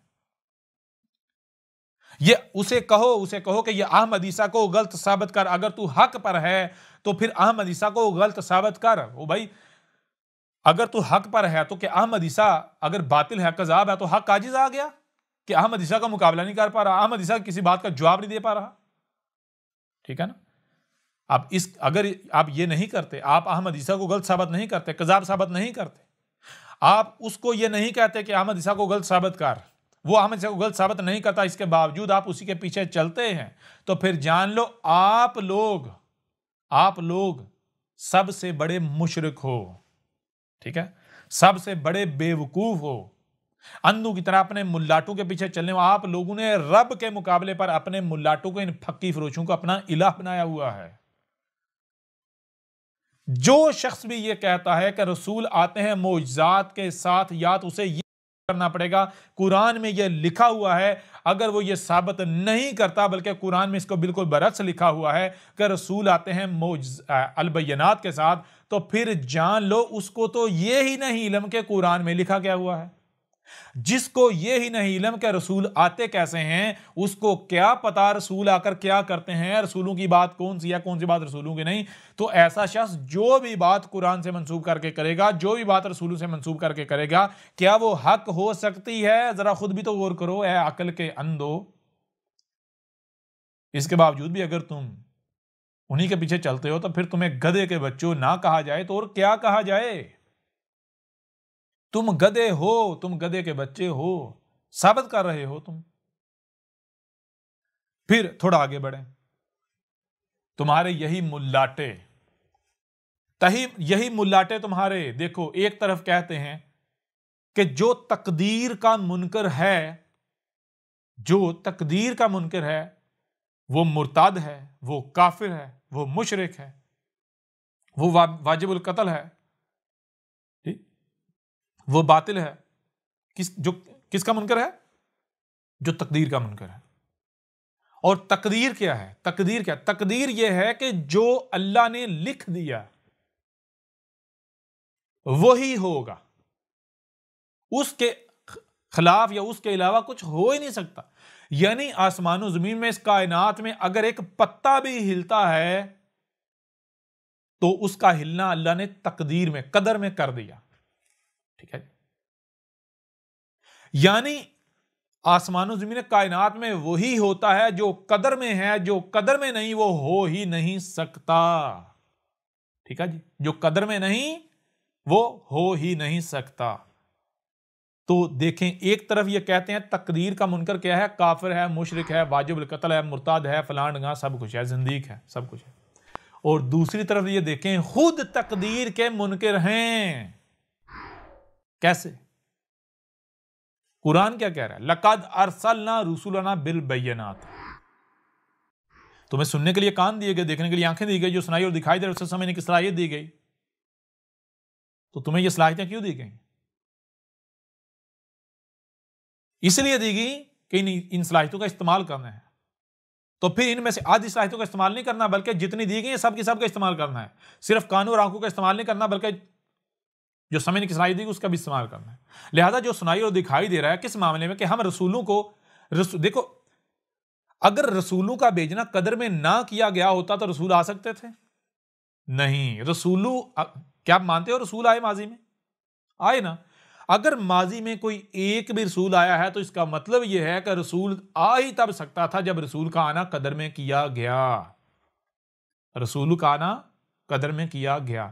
تو جب یہ بات طے ہو گئی، ثابت ہو گیا کہ رسولوں کا آنا قدر میں ہے، قدر میں کیا جا چکا، تبھی تو رسول آئے، تو پھر کیا رسول اسی طرح آتے ہیں جیسے ہم سن رہے ہیں اور دیکھ رہے ہیں، یا پھر کہیں ایسا تو نہیں رسول اس کے برعکس کسی اور طرح آتے ہیں؟ یعنی کیا رسولوں کا معجزات کے ساتھ آنا قدر میں کیا گیا، تقدیر میں کیا گیا، یا پھر رسولوں کا اس کے برعکس کسی اور کے ساتھ آنا تقدیر میں کیا گیا، قدر میں کیا گیا؟ تو جب آپ غور کرو گے، تحقیق کرو گے، تو آپ کے سامنے کیا آئے گا؟ آپ کے سامنے یہ آئے گا کہ قدر میں کیا گیا، تقدیر کیا ہے؟ تقدیر یہ ہے کہ رسول آتے ہیں البینات کے ساتھ، رسولوں کو البینات کے ساتھ بھیجنا قدر میں کیا، تقدیر میں کیا۔ تقدیر یہ ہے کہ رسول آتے ہیں البینات کے ساتھ، نہ کہ معجزات کے ساتھ۔ معجزات کے ساتھ آنا تقدیر میں ہے ہی نہیں۔ تو جو لوگ یہ کہیں رسول آتے ہیں معجزات کے ساتھ اور رسولوں کا البینات کے ساتھ آنے کے منکر ہیں، تو وہ تقدیر کے منکر ہیں یا نہیں ہیں؟ بتاؤ ذرا۔ اب بتاؤ کہ جو تمہارے ملاٹے کہہ رہے ہیں جو تقدیر کا منکر ہے، وہ کافر ہے، وہ مشرک ہے، وہ مرتد ہے، وہ واجب القتل ہے، وہ زندیق ہے، تو تمہارے ملاٹے تمام کے تمام وہ لوگ جو کہتے ہیں رسول آتے ہیں معجزات کے ساتھ، کیا وہ مرتد ثابت نہیں ہو گئے؟ احمد عیسیٰ نے انہیں مرتد ثابت نہیں کر دیا انہی کے فتوے کے مطابق؟ انہیں کافر ثابت نہیں کر دیا انہی کے فتوے کے مطابق؟ انہیں جو ہے وہ خنزیر کی قرادہ، انہیں واجب القتل اور سب کچھ ثابت نہیں کر دیا انہی کے فتوے کے مطابق؟ تقدیر کا منکر ثابت کر دیا یا نہیں کر دیا؟ اب یا تو آپ کو ثابت کرنا پڑے گا کہ معجزات کے ساتھ رسولوں کا آنا تقدیر میں ہے،